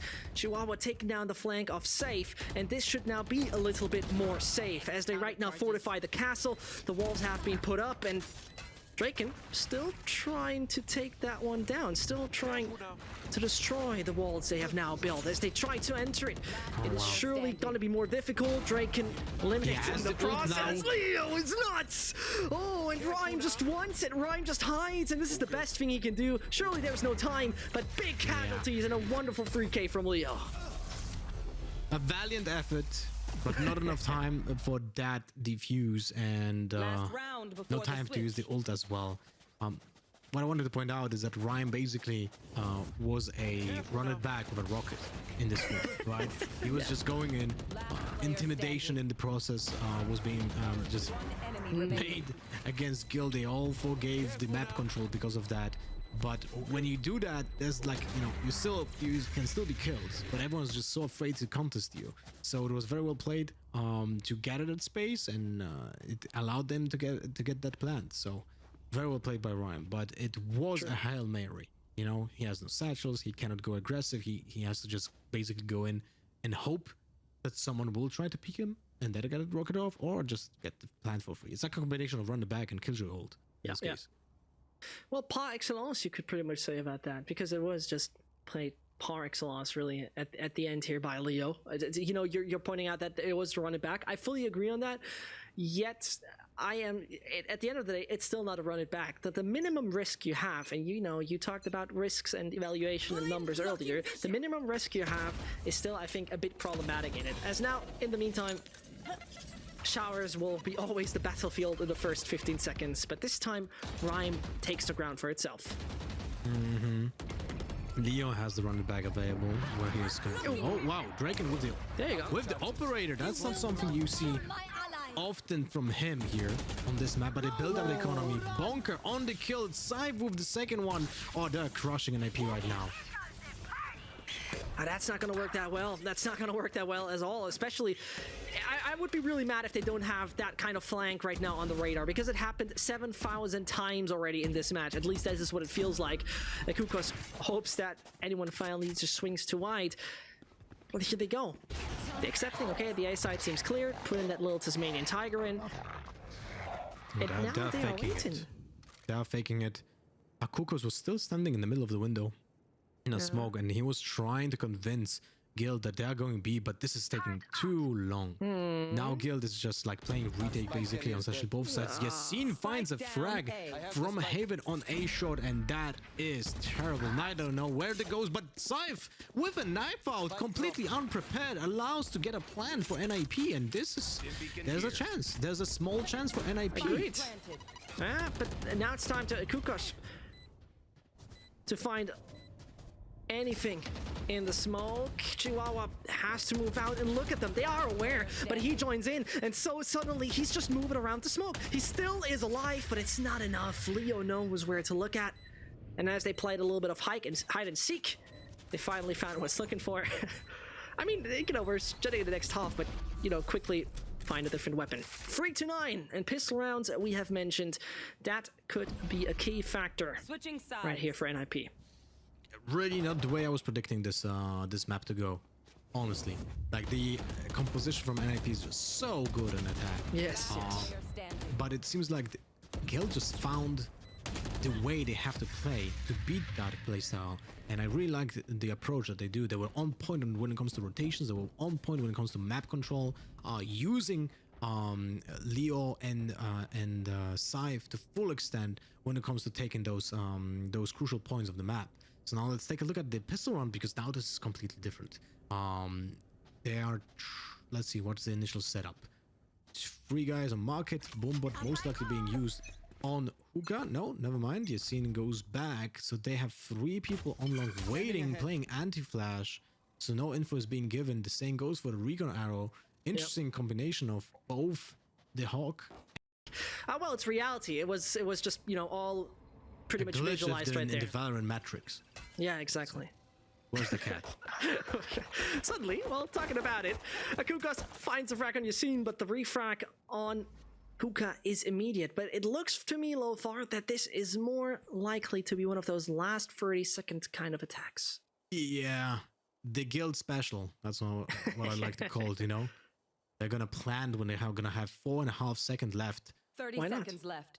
There's a teleport coming from Leo. Now he goes for showers. But he actually, no, he is actually joining the entire team, which is 3 people.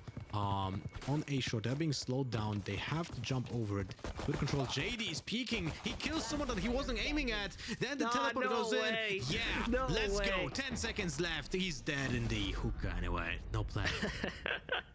A funny story is all of that Guild usually is a team that in pistol rounds, first of all, only ends up on the B side, first of all. And second of all, when they do that, they most likely have their biggest success to plant in the first 30 seconds. Then they usually do it very late in the round, but most likely they get an entry before they plant in the first 30 seconds over on the B side. That obviously didn't work. And NIP is back alive, talking about pistols, and here you go. Yeah, this is such an important round. I cannot even, say how important it is, because it is very important, so I can say it. So in general, this keeps them alive in this game, but they have to convert this eco round to be successful, and Yassine is being tagged by the grenade. Yassine actually with the small shields instead of a gun, which I like believing in that classic, you know. Chihuahua spraying through the smoke, not getting a kill, but Akukos down A. gets a tag. Everyone is low on the HP from Guild. Oh wow, you see with the There you triple go. on Rhyme. Oh, Rhyme is upset, let's say like that. Yeah, I would be upset as well. You know, you're trying your best to deny them any X's, and your scene says classic goes brr, but in this case, that triplet, disgusting. B side left open, and the rotation from NIP is coming in fairly fast. Leo of 28 HP. Not really a lot. This is not looking good for Guild yet. They have 4 people alive, but the combination of the HP gives them 2 players alive. So they have to hit of those charges. first shots. Yeah. Scythe with this Sheriff 30 has seconds to. Ooh, little. That was a big of a forward replay. Scythe has to hit a headshot here to get a kill, but the problem is everyone has big shields apart from Akukos, and now Korea kills Yassine. That was the player with 70 HP. Actually, no, 36 or something. Leo goes through on this side, gets killed. Nasty. 10 seconds left. But Dragon with the Spectre, he's still opening the site. 7 seconds No left. They chance. need to plant. That's Only not one allowed to player happen. available. Remaining. Oh, that's too much. No, he's still getting that one down. Crazy stuff. And that's Well- good money. That's good money, Lothar, they're getting. This is a good round for Guild, definitely. They killed 2 players with guns, right? Akukos and Korea lost their armor at their shields, so they have to rebuy that. So there's 4 big shields and 2 guns have to be rebought. And this will be a lot less powerful round for the bonus. Yeah, true. So we'll see how that goes. If I'm not mistaken, Guild... Yeah, everyone has full utility apart from Leo. He's playing with 25 armor, but that's about it. Everyone else is fully equipped. And Rhyme only with the Sheriff. Not even Bucky. No, man, serious. Man is very serious, and I mean, he's really pretty much barking at him. You're not getting any further. Chihuahua then does the rest of the job, and don't let this young lad off the leash. Put the collar back onto him, because again, winning condition on the previous map pretty much have been Chihuahua in combination with JD. Both have not been that active so far on this map. That is true. Ooh. There's a lot of utility being used on that Sage Wall. I like, by the way, Satchels on the Sage Wall that deals so much damage. Finally. Before the nerf, they were even better at it. You could just instantly destroy it. It was so powerful. And by the way, the Sage Wall was even better back then. So, if someone would ask how Raze was built before, I would say she was completely OP. She was so OP in the release time. She had 2 grenades. They dealt more damage. Satchels dealt 75 damage. Did cost 100. And the showstopper was 6 charges. But anyway, Akukos goes in with the Tiger. Sees 2. Good info. Yeah, Good info, yeah. I'm very convinced he must have 30 seen the seconds spike. left. I'm not quite sure how short-sighted his little Tasmanian tiger is, but I would have said they must have seen the spike. And so the utility comes in. The Knight movement speed and 20 seconds. This is not CS from 2015 in the CIS region. Nope, this is Valorant in 2021. And Akukos and co are just waiting that one out until the plant comes in. JD though falls, and this allows him to get the spike down. Yassine is on a hunt. The man once more. The triple is already in the back and says, hello, how are you doing? The quad is in the back. And the ace, or more likely the 6k, he might be hunting for. As we just know, if there is a race main in this world, the name must be Yassine, as somehow they still find 1 frag at least on the site, but I doubt that they will continue. And so, as we see right there, bye-bye to the B site, heading out. We leave it to you, lads. It's a decent round for NIP. They got 2 kills. They saved 2 Vandals. So I would say it's okay. They still have to win the next round, but it puts Guild into 2 digits when it comes to the round 1. So it's a comfortable spot for Guild to be in, and they are not being put in an uncomfortable position when it comes to the economy. If they would have lost 3 people, I would say yes, this is a very good round for NIP. Here, they still have to prove NIP has an uphill battle for now. Let's take a look at the economy for now. Right. There is actually one thing I wanted to mention, Lothar, a few rounds ago, and I think you'll find that very interesting. What I wanted to mention is NIP is going to have a tough time when Guild enters a site and take it, because statistically speaking, the retake potential and the retake, winning rate, both on A, 34%, both on B, 42%, is obviously in the red. Oh my god, Kriya with the overpeak. He actually used his fake smoke and paid the price for that. This is a big blunder. And now Leo doesn't even have to use run it back to get informations. He goes for it anyway. And until they enter it, the B side seems to belong now to Guild. And here, this is what I just mentioned. The retake capabilities are just not that much on point when it comes to NIP. They just seemingly don't really get a grip when it comes down to conquering back a ground that once belonged to them. Talking about it, you've seen at it again. But it seems like Rhyme is now hungry. Here comes a little satchel. There's more to come. Rhyme, though, eliminated. And Akukos, where is he checking is the question. They don't necessarily have him on the radar, but it doesn't change the matter of fact that man is down to 33 points of health, and that little bot says hello. 10 points of health left, and so might be just time to sign off, because I have my doubts there's much more to come. And there you see, saving the Vandal, saving the little cute Tasmanian tiger. Yeah, this is pretty tough. I feel like the problem here was that Korea was just overpeaking long B and paid the price. Yeah. That just allowed Guild for 3 map control. I don't feel like that Leo's run back was even impactful in that case. They got the early kill. They could have just brute forced away on site, but he still cleared the entire elbow. And from that point, NIP plays scared. As mentioned, the utility is just not there. They have to wait for the recon arrow and the drone to come in, but that is way too late because the rotations are, they have to be more certain that they're actually attacking the site. And this is problematic. This is really problematic. I feel like maybe they should switch up the setups, because obviously something on B side doesn't work that well. Maybe that Sage will be more needed on B to stop the pushes.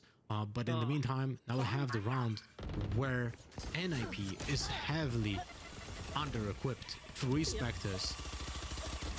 Oh, that's not looking too good. Yep, Rhyme's out. And the A side aggression is once more working for the boys. The room has been taken. They're swift, fast, and lethal. NIP are just standing there, shrugging, asking themselves, what in God's name are we supposed to do against that? Surely equipment is an issue in that. But 12-5. 12-5 it is most likely going to be.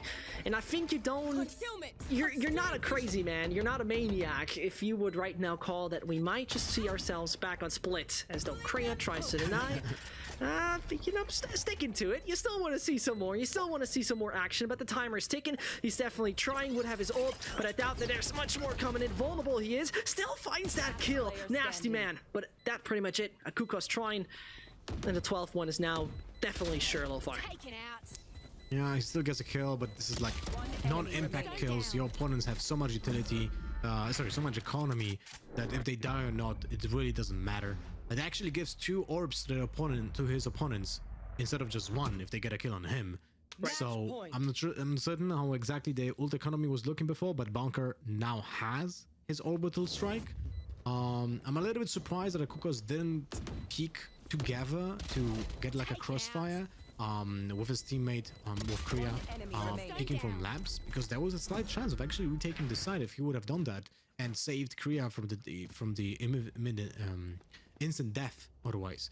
Right. So it's still very tough. Like 5-12, like there's no sugarcoating here, right? This is almost not doable. There has to be a Hail Mary play from NIP, and they are again even worse equipment. They have even worse equipment than before. Oh, so many ults happening, so many positions being lost. Rhyme gets a little bit off the ground and gets a kill on Drake, and Dcene gets the trade. Shady standing in the mall, he gets so much damage. Kriya creeping up on short, but this is way too late. It is. So much time is being lost. Absolutely. I don't see it happening here, Lothar. Kriya just taken out of the process as he tries to flank.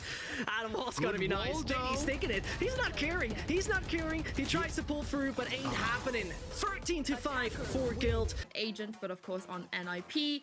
We have seen some new changes, not just today, but this week as well. A very, very quick lock-ins, and we're going to ignore that, Lothar. We're going to ignore that hover. Let's just pretend it's not happening. Similar color, but not exactly the same, right? No surprises here from when it comes to the builds from both teams. Just wanted to mention that. No, it's gonna happen, right? It is happening. Yeah. No, it's not a lie. It's not. Don't worry. I took the blue pill. Wait.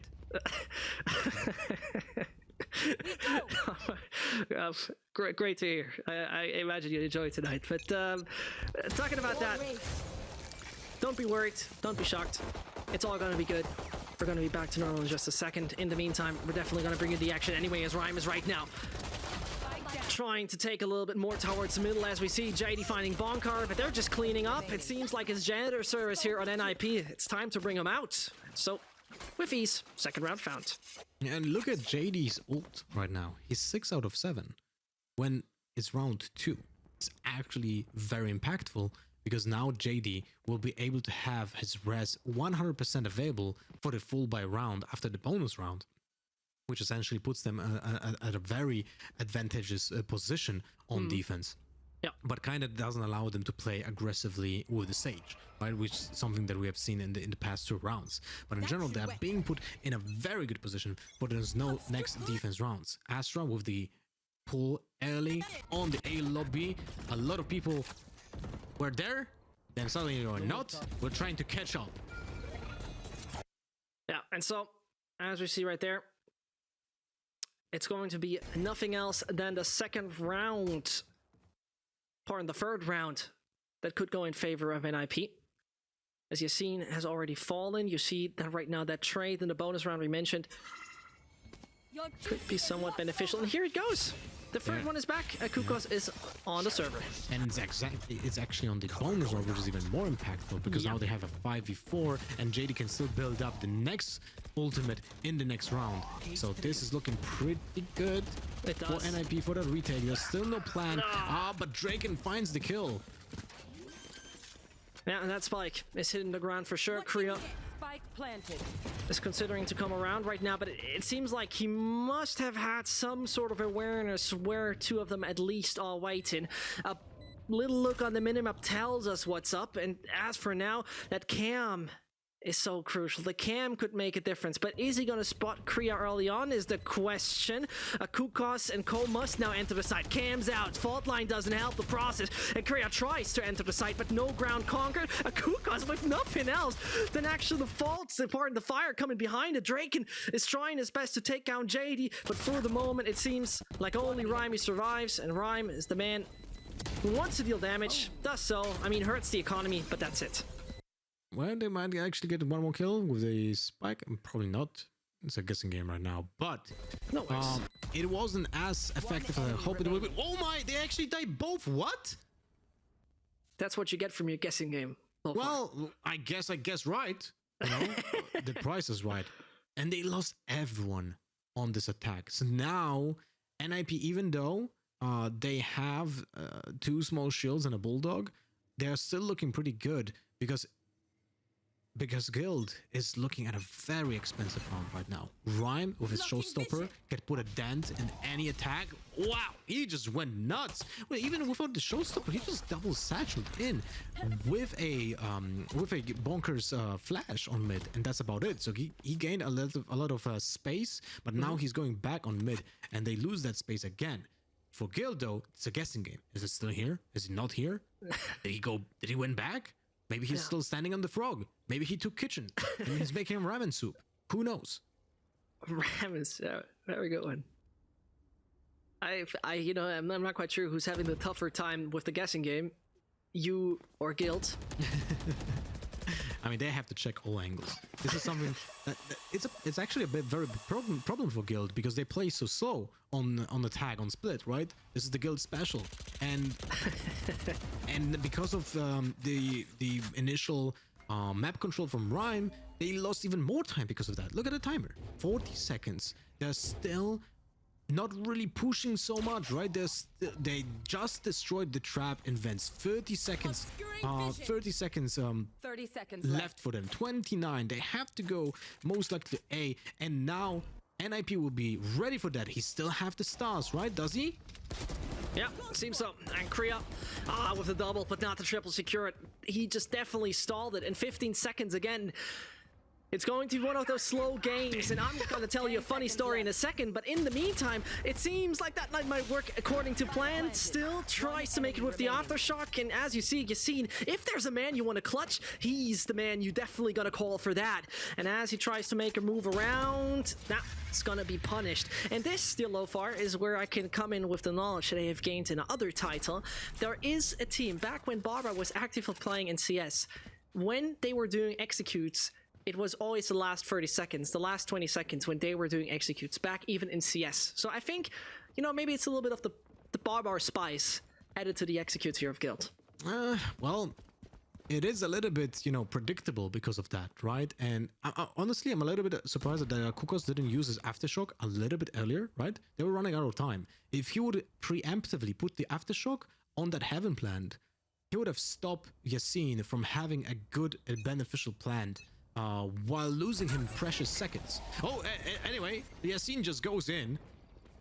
Yeah, I mean, man is right now left lane autoban and tries to pretty much outrace everybody as Kriya is falling in the process. This is one by the book. As I say it, Kukos and Rhyme still finds two, and so this kind of force play is gonna be punished, at least for now, as JD still tries. Shouldn't overextend if you ask me. And Draken is taking a bit of ground. That spike might just go down in a second here, Lofar. They still have a decent position. The equipment is not there though. Draken has only a classic. So this might be problematic for him. He's in a very tough spot. He will be in a crossfire soon, but that wall saves him. And now, well, save is a little bit late. He still gets one kill. Draken with that classic. Worth. 100%. Absolutely worth it, and it seems like that paid off. Safe is still alive. Safe is still finding a frag, and it seems like the clutch minister has called in as he's trying his best. He finds a round where needed, and that's young Safe finding a round. This is him bringing home something that Guild needed to finally stop the momentum of NIP. Well, so this round is pretty weird. I feel like NIP were off-timed on that retake 2 versus 1. They didn't push from both angles at the same time. Safe was just having a 2 1v1 battles, which is beneficial for him. But we have to say something about Yassine. That aggressive push, that showstopper, put the first nail in the coffin of this round for NIP. And it was so important for him to open up the space, open up that kill with the showstopper. I have to see the stats with him when it comes to the showstopper usage, but I feel like 9 out of 10 times he gets a kill with it. It's actually quite insane. Yeah. And so we have a little pause. Well, let's take a look at the stats. Ryan with 10-2, which builds up the ult economy as well. Astra on 6 out of 7. Will they go for aggressive orb control somewhere? It looks like A, right? 4 people on A, stacking the side. There's the camera, something that Safe is using almost every single round on the attack. And something that NIP should know. So they should be able to destroy it, but no, they just go back. They don't do anything with it. Interesting. And this is something I mentioned. Because of that, they have... Guild has just so much control. They were visible in that camera. They know. NIP knows that Guild is creeping up Heaven B. There's a smoke on CT. Yeah. That's the fake on B. They still have control. NIP has control of those vents because they still have the trap. In the meantime, Breach is holding CT on A, so he knows that no one is crossing. Yeah, but not only that is so crucial right now about Kukos. I genuinely believe his ults could play a very important role to make a difference, throwing them all in the air when needed. As we know, you know, Guild is planting so late. Again, planting so late. It seems like they'll take the entire way around, enter through B main, and if then Kukos actually activates it, he could just deny it. He could just basically bring it back. But as I say that, 30 seconds left. they fall for it, don't they? Yeah, they do. I mean, this is a this is a throwaway round for NIP since the equipment is very subpar. I mean, hold that thought. They have one Bucky. So maybe something crazy from JD will happen. We'll see. But it's gonna be tough. They are 4 versus 5 of 5 rifles when they are very There it goes. hold that thought. 5 versus 3 against, you know, all rifles. And Chihuahua still gets a kill. That's pretty much the end of the round. I mean, Akuko's dying. This is what's like for me the condition where I thought this must work in that sense. And Rhyme is still trying, still hoping, but ain't making it work. The third round is secured for Guild after quite, you know, not necessarily phenomenal, but solid start from NIP. It was actually important for Rhyme to try to get a kill, because if he would have get one kill and then die, then his showstopper would have been ready for this round, which is a big game changer, right? You know, you can stop an initial push with just your press of a button, right? You press X and suddenly every single opponent is like, uh-oh, we have to go back. I'd rather not meet that rocket up close. So Right there. they now probably will have to play for oh, never mind, he goes anyway. Rhyme just doesn't care. He gets in, he destroys the trap. The camera is being placed now, something that will be destroyed as well, but that triggers a very fast attack on B by Guild because of that push on A. And Draken pays the price with his ultimate being off-timed. Satchel up. Yasin, Satchels on Raptors. There you go. It's not working. It's not working according to plan, and they even know how to counter that. And that brings us to a B side pretty much secured. A plan coming in 100% as Rhyme is looking for it, but he can't use his ult under no circumstance. Still is Chihuahua chiming, and that spike still is not on the ground. That spike is still not on the ground, but it is Bonkar, who knows how to secure the round with a free K here for Guild. Bonker with the impact kills. Really, I'm saying this over and over again. Bonker really steps up. In all of those games in the past, he wasn't really so impactful when it comes to like damage and actual kills. But nowadays, I see him not having maybe a lot of frags, but most of those frags are impact kills, are clutch kills. It's something to secure the round, and that allows, you know, the Guild to get those chain rounds as well. This was such a good example, by the way, of trading. Every single player was ready for that push, ready to trade his teammate to not get a single death in vain. Well said. Not a single death in vain, indeed. And so, I very much have to say NIP here on the defense, struggling surprisingly much, I have to say. I wouldn't have expected it to be a bit of an issue right now, but I think we can talk about that a lot later on. For now, it is Guild purely playing on time and purely playing on map control at the moment. It's very quiet. Indeed. Yeah. Poor man. I mean, what do you want to do about it? 3 rifles are just pointed towards you. No real chance. I mean, And he it seems didn't like have a the Bucky, B-sides- man. Nah, I mean, the Bucky would have been hit, right? But Yeah. for now, it seems like there's not much more coming than that, as they deny any access to the site. And as they try to look for more frags, there's your punishment for getting a does he little find greedy. that? I don't know. Drake is not happy about it. I mean, it's a rifle lost. It's not a neck breaker, but it's still a rifle lost. As in the meantime, Leo is sucked in. Can't help anyone. Player Like, standing. leave me be. Oh wow, that's a nice shot from JD. He is just so known for those sheriff shots. Yeah, Here and we they right go. now still Second try. one. And this is crucial because he's still damaging the economies a lot of Guild. It will not help them long term in that sense. And he tries to really draw them to the site, die of the blast radius, and He gets one more, right? Safe's Nah. Safe's making it. Safe's making it. Save actually did get safe. So this is very important, but I just wanted to reiterate Player on standing. split. Impossible. On split, the attack in a competitive setting, I would say, is like is a little bit favored. It's a map that really likes complicated executes and double fakes and so on. But in comparison, when you play just competitive mode in the game, like solo queue, this is heavily defense based. So there's a huge difference between actual teams and just solo queue when it comes to how the map is being played, and I like it a lot. Split is one of my favorite maps because of this aspect. It's just so good to play on attack because you can be very creative with how you get the map control, and Guild right now is like showcasing that, apart from the fact that they planned in the last 5 seconds. But yeah, I mean, Lover, I don't really know what you're talking about. When I play with the 4 muted guys in matchmaking, it's the same. I mean, what are you, it's just like Guild 2.0 right now. Is it Guild 2.0 from Bind we're experiencing on Split as well, as the B side has been pretty much left open, and IP is taking risks and using a lot of freedom, but it seems like they left the gate open, and as they left the door open, free real estate for Yassine and Co. As you know, that Spike is going to hit the ground anytime soon. The retake might be just not that easy, as though NIP still got chances. pretty happy with the fact that Guild switched up the tempo. Yeah, They planned in the first 15 seconds here.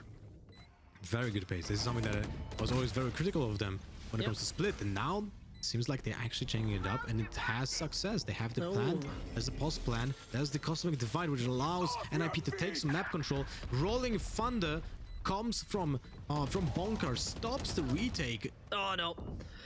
And it's not going to be that easy, but Chihuahua might just play a critical role talking about here's the flank.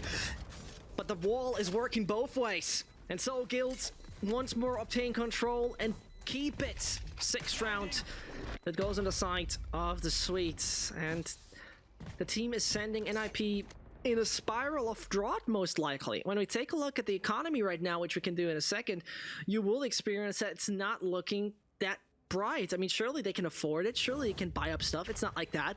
But it's nothing that goes up for the following and following and following, because you invest again and again and again. It's not really a difficult equation here. I mean, I'm really impressed by Guild right now. The utility usage on the anti-retake was so well placed. Bonkard with the Rolling Thunder, the flashes, the fault line, everything was used on point, and it was also well timed. Well, never mind, we're gonna talk about it later because Do that. Guild just goes in on mid. There's a battle here. Oh wow! No, I mean all the resources pretty much used there in mid, and in the meantime, NIP are down by 2 players, Rhyme as well as a Kukos. This is not looking good. No, not at all, Lovar. And the thing is, once again, Guild is like, we found the entry flex, let's slow it down again, because there's no disadvantage for them. There's no pressure for them at this point in time that forces them to take any weird aggression. They even know where one player is right now, and that's minimum link. But I feel like they cannot go in a different position right now because they know that JD has this res, right? Okay. There you go. That's Korea. I mean, talking about the rest might be just the man advantage, but what? A very odd risk. A very, very odd risk that we just saw right there. You wouldn't imagine this to be taken like that. Just walks out in the open. With his hands out, no weapon, not even looking that side. That was such a high risk, very, very low reward.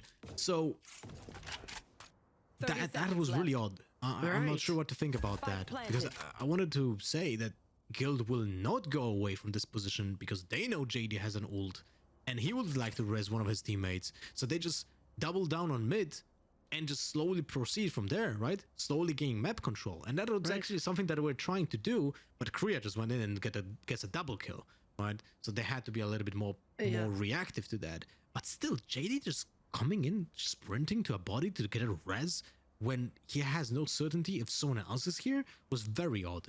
And I don't like that. NIP seems to be very, let's say, reckless in their decision making, and very, yes, good choice of words, messy and non-disciplined.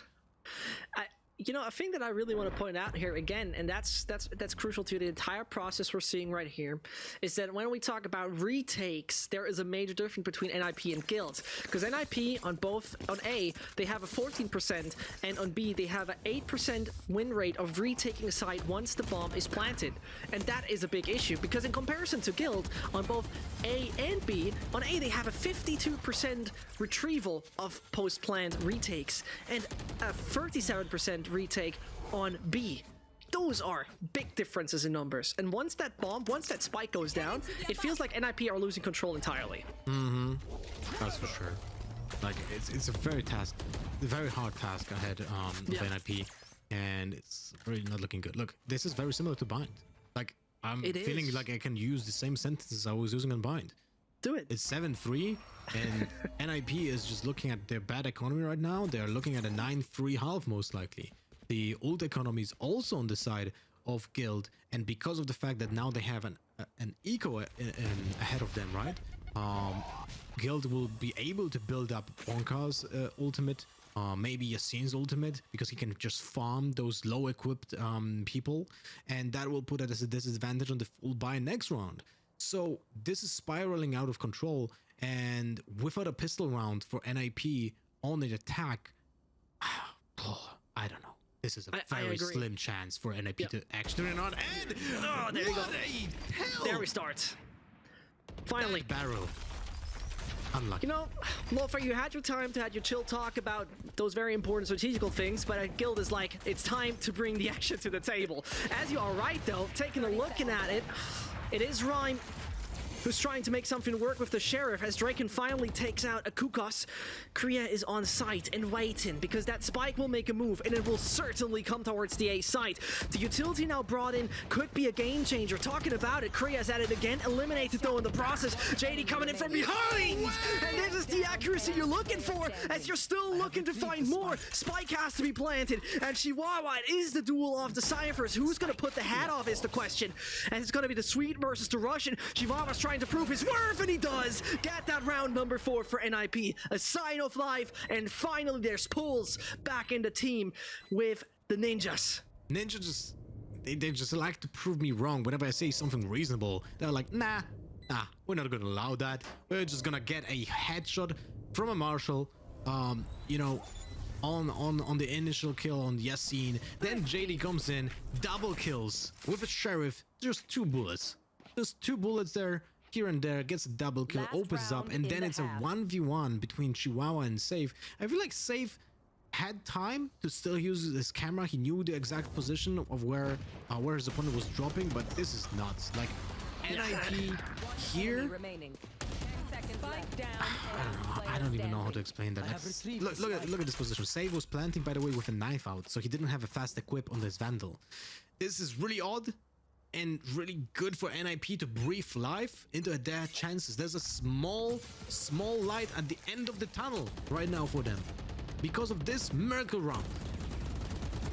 Agreed. Absolutely 100% agreed. And as you see right there, the 7-4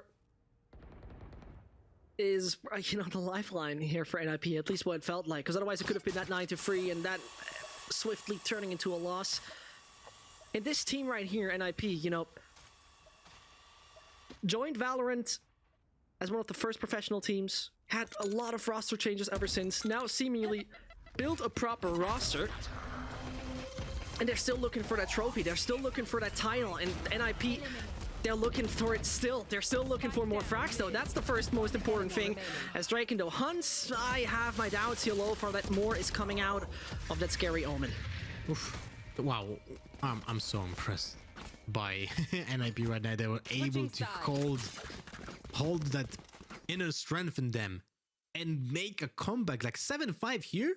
Yeah. If someone is tuning in right now to the game, this shouldn't be a 7-5. It should have been a 9-3 for Guild. But NIP, with that resilience, with that rebellion against Guild, just allowed themselves to keep them in this final round. And this is, let's remember, this is an important match. This is for qualifications. They had the team that wins here has the actual chance at getting to Reykjavik. This is the most important map for them so far. They played in the Valorant history, and you know, the careers are just like gonna have a very big shining point if they get to the next stage. So this is a very important map. And now the pistol round. Let's look at the NIP on attack. What is the setup? Very similar, by the way. Default camera from Cypher on A to get control. It's still not destroyed. It's just peeking there on A, getting a little bit of info. And 4 people creeping up B garish. The boombot could be the first sign for Guild what kind of tendency we have. Obviously there's no sign of life over there on the A side, pure silence, and here they explode, and as they right now go all over the place, it is something that seems to be exactly favoring Chihuahua. The man's back alive, And so NIP get the first 2 frags. B is now gonna be the site that needs to be retaken by Guild. After ahead of Guild, they have to. It takes such a long time to destroy this stage wall and piss around. It's not even a joke. Like, you have to sacrifice like 10 seconds, maybe even 15 with all the reloads. Chihuahua and with the triple kill, but Yasin finds a Kukos in Garage B, and this is opening a little bit of space for that retake. Will Leo have the chance to get another kill and try to help Yasin in that bad position that he is right now in? With the 47 HP, it's not looking good. He gets headshot. But yeah, that's ridiculous. I mean, it's a tough task. Like, it's 5v3. They have all the control of the site. All the angles are covered. The crossfires there. There was a small chance of Akukos dying in Garage B because of that. Like, Yasin was able to creep up. But I feel like the only moment that it was winnable for Guild was if Yasin wouldn't have picked first, and if Leo would get a miracle kill, and that will just bring the attention from everyone else onto him, where Yasin can just try to sneak on site then. But it's a good sign for NIP. 7-6 right now. Guild will probably not try to force this round. They get 2 guns, so there's a Sheriff and a Frenzy. I would expect actually to be the other way around. Leo with the Sheriff and Draken with the Frenzy, but it's actually Draken with it. The thing is, what was really a silver lining for both teams when we talk about the previous maps is the conversion rounds, which both teams, had high expectations for and still lost them. And, Guild, the team that might just have the opportunity to do more, talking about it. Good night, Rhyme. Yasin proves that he's the #1 race on the server. Finally eliminated. Save still staying back on site, and that is the spike down. Bonker with the surprise momentum can't find a kill. And it's still that spike that needs to hit the ground. Man, Yasin is just nuts. How does he find a kill like that? And that kill by Yasin opens up the Spectre for his teammate. And that's the moment where, what was that? Bonker, right? Bonker got a kill on Kriya because of that. It's actually nuts how impactful that kill from Yasin was. Absolutely. And now, it's not an easy retake. Talking about it, Draken chimes in, finds the first, and pretty much shatters the defense. Talking about it, Chihuahua and JD bring it back against the Russian duo Shines. And the 7-7, the tie is finally there. I'll be honest with you, Lofar. A few rounds back, I thought, okay, chapter closed. See you tomorrow, guys. But for this one right here, it might be brought back by NIP. And I believe right here, the hype is real. Emil right now, pretty much bringing the hype, hopefully, to those guys. Man, this is a nuts game right now. Yasin single-handedly making this round very expensive for NIP, and because of that, they're not able to build up their economy on attack, which is very, very important. But Guild with 3 small shields on the defense and 1 Bulldog. Man, Bonker loves that Bulldog. I mean, you have to take into account that he's playing Breach, which is the most expensive agent in the game. 700 for a full equipment, 600 on the flashes, 100 on the aftershock. Yeah. So he is gonna rock that Bulldog a lot. I guess he practices in the range as well. Because of that, no one else does. You always should. I think you should always practice every single weapon. But getting away from that, Rhyme moving backwards. NIP in this case, we're obviously very mixed by. You saw the previous round getting very close, and that obviously made it very costly. Woo! As Bonker has to retreat. Funny-wise not killed by Akukos. And Yasin, I'm not sure how much they have him on the radar. I'll be honest with you, how much awareness they have about that position. Talking about it, Safe and Co really use all their utility right over on the side. Yasin and Rhyme are aware of each other, and this obviously puts NIP in a position where that spike could be down any second soon, and this starts to build the pressure on Guild. Akuka's eliminated though, and now the retake is on. The team that is so far so successful with it. I'm really confused what was happening with the positioning of Yasin right now. He actually got a kill on someone backside? What was it? Yeah? I'm not sure how that happened, but wow, Leo with the There kill. we go. And that's so crucial. Look at that. Kriya It's just coming in as well. Chihuahua, though, Chime saw that Yassine is jumping around, but it is diffused once more coming in, and look at that pack. It is putting him back. It is forcing him to start again. But here is the ult. I have a little bit of a deja vu coming back, but not happening again. It is Yassine. The clutch minister is calling, and it's time to pay your taxes. Clutch. Wow, no logic. No logic. Yassine just does it. He doesn't play the odds. He goes for the most high reward plays he can go, and he makes it work. What a player to watch. He makes it so entertaining. And you know what? That raise ult is something that we have seen on Bind single-handedly making the clutch work, and he goes for it again. I have to question NIP decision making here. Like, how do they allow this to happen? There was no defuse coming in after that satchel. They could have played time. They could have get the reloads in. They could have just waited for him. Instead, they allow Yassine to shine.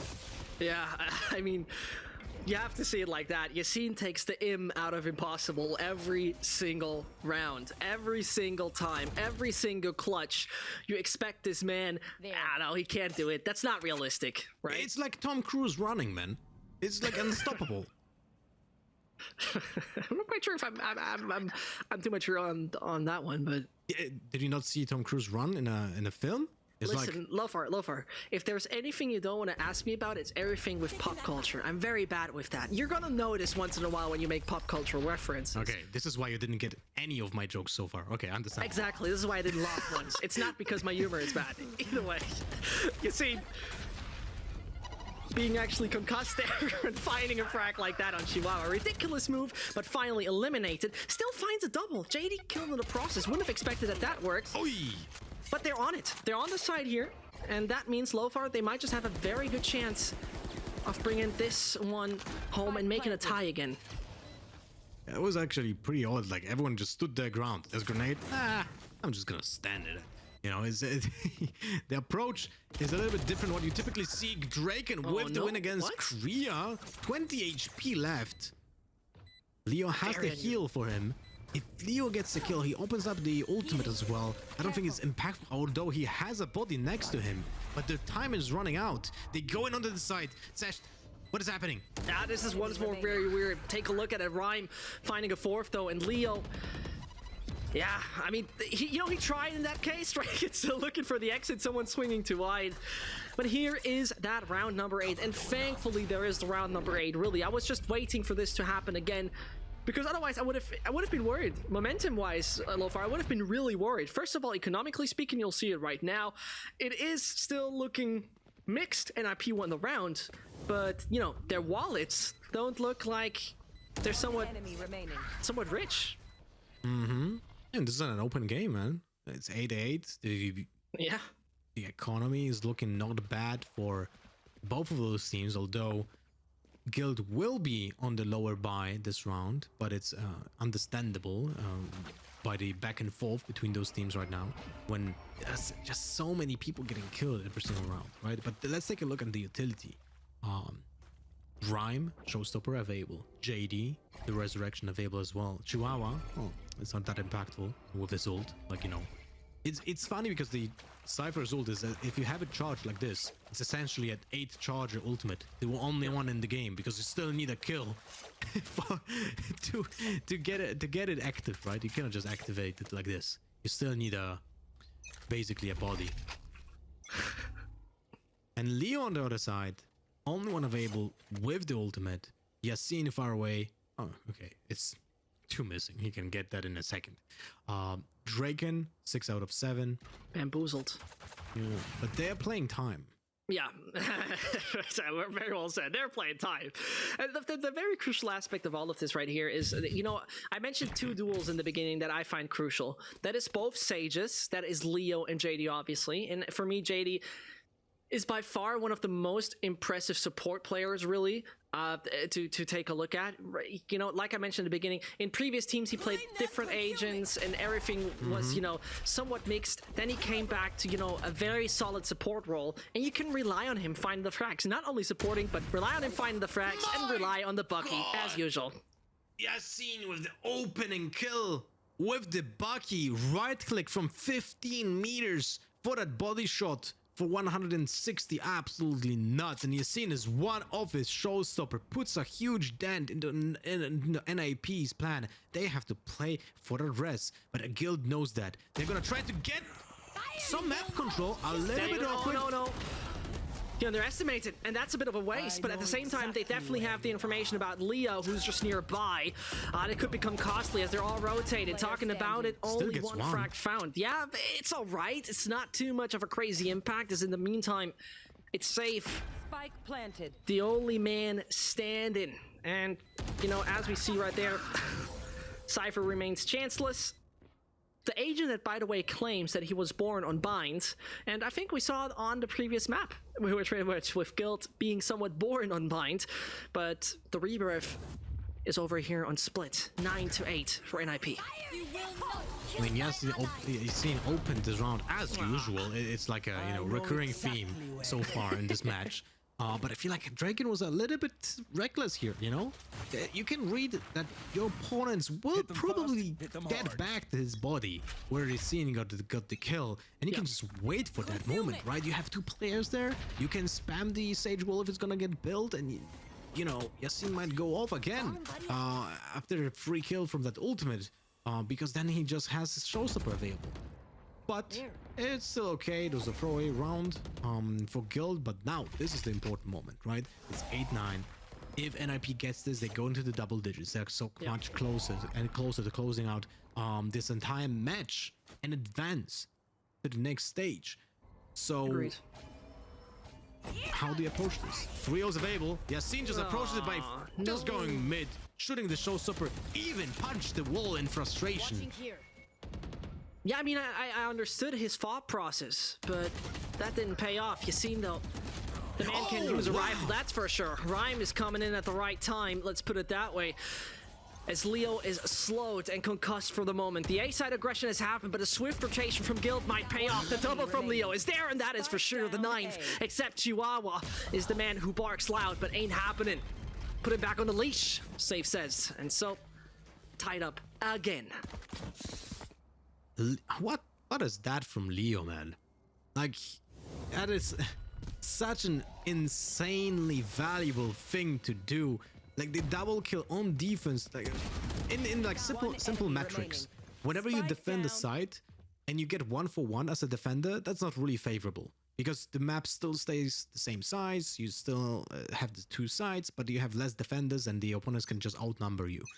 But when you get 2-for-1, that is basically putting your team on the map. But hey, let's talk about the execute because NIP is going fast. Yeah, they already have the ramp control. They go in. Draken stands in the paint shows. He's pushed out. Yeah, and I mean, usually from NIP you would expect slow stuff, but they said whatever. We're just pretty much put it on drive this thing and fire on all 5 cylinders. No turbocharger needed. You don't need to supercharge that thing as well. They're just going swift, but pretty much hit the brakes for the moment. As entry on Draken has been found, the kind of chaos they have ascended over on the ramp seems to pay off. The thing is, there's now the reversal. NIP knows that Guild has the resurrect. Leo most likely will go for that res, so they're just gonna wait it out. Rhyme will be waiting there for that res. In the meantime, Bonker is solely defending that side. He's still standing. He's still standing, and that's true. Can't find much more, and I think, you know, they will pretty much guard what Leo does. Not quite sure if he's gonna get a revive in, especially as the only man standing. Rather keep it, falls down. Seems like somebody has a guardian angel. Yeah, and it's not in League of Legends. But man, that was such an important round. I really feel like the way they approached this round was very efficient. You know, very fast. Ramp control was there. Then the paint shells were giving a lot of space on those vents area. Draken had to go back, get the heal, then he went back to the vents, used the paranoia, but just peeked into it.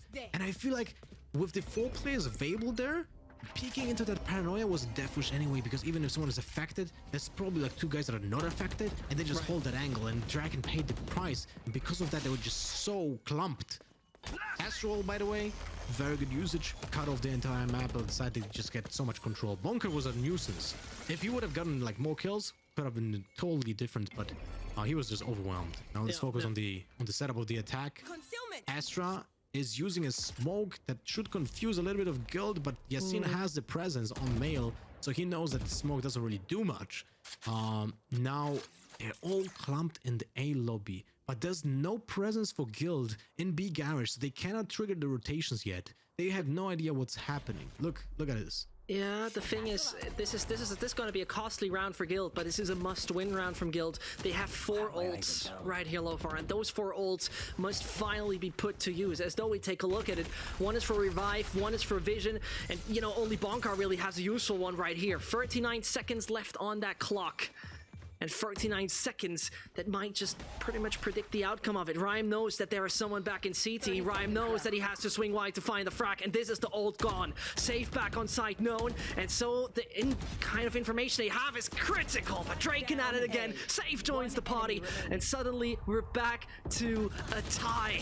Most definitely we are, and I'm honest with you, Lofar, this smells like an overtime. This is having a really, really smelly smell of an overtime. What did I just witness in this round? Like, what? I'm not sure what NIP's plan was here. Dry peeking elbow? Yeah, Like, one by one, and Rhyme with a knife out? Remaining. You can like, you know, say that NIP is a tactical team, but if you see a round like this is pure chaos. And I'm really not understanding what's happening, because they had a heaven control, right? They even got a kill on spawn, so they know that there's no one in the area. They should be prepared for a lot of people being in the elbow, and yet they're just peeking one by one. No trades expected, but here at least Guild stops the push by Rhyme with the wall. That was such a nice play. The back and forth doesn't stop here. Yeah. The back and forth doesn't stop here, and I mean, it's not like NIP are way off the mark. Yeah, the previous round looked a little scrappy, but overall we see a solid performance coming in from them. But continuously individual performances like the one from Save right here. Save Guild again and again as he plays around the cage. I doubt he's the only one doing so. Yep, Rhyme's coming around. Leo just chimes in, and the revive ain't gonna be coming. Means the 2v2 is so critical right now for NIP. It could bring them in the advantage, but still. Chihuahua is stuck. He's so stuck. He tagged Yasin. Important. He has the time to cross. There you go. But he's not checking heaven. No! That can't be happening! That would have been the position you could have expected it, but ain't the case. Guild on the 11th now. Oh no, I understand that's, you know, 2 angles that you have to guard, but you have a player that is, you know, trying to guard your CT from audio cues at least.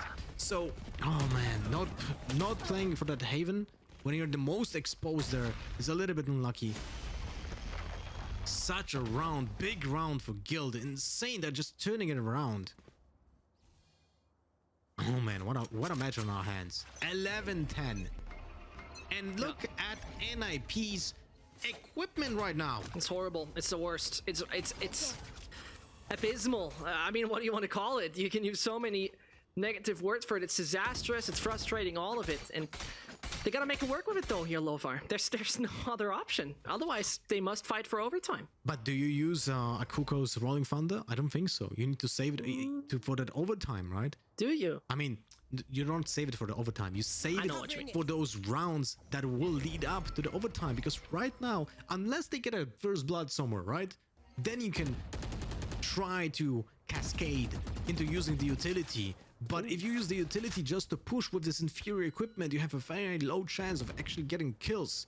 So it's a very, very weird position to be in, because they would love to win this round, but they are unfavored. Absolutely. And I mean, I still have to say, name a more iconic duo than a Sheriff and JD finding one taps. That's definitely an issue. Both Leo and JD are just very good at hitting heads. Absolutely. And when they are on Sages, you know? Yeah. I don't know what kind of magic it is with that agent, but they definitely hit something that you usually just see in those miracles or in those frag movies. But either Here's way, the rolling you talked thunder. about it. Here's the rolling thunder, and someone is not even hit by it. Wonderful start. They still gotta find Bonkar, and this is so crucial because he was not affected by it, and he's still not dead. He's still not dead. Finally falls, but buys time for Guild. And you see that Spike's on the ground. It still has to be found. Draken seems to save it right here, as though Krea's on it. Gotta put it down. It's not No gonna be enough time. It's not gonna be enough time. It's not gonna be enough time. 12 to 10 Lofar.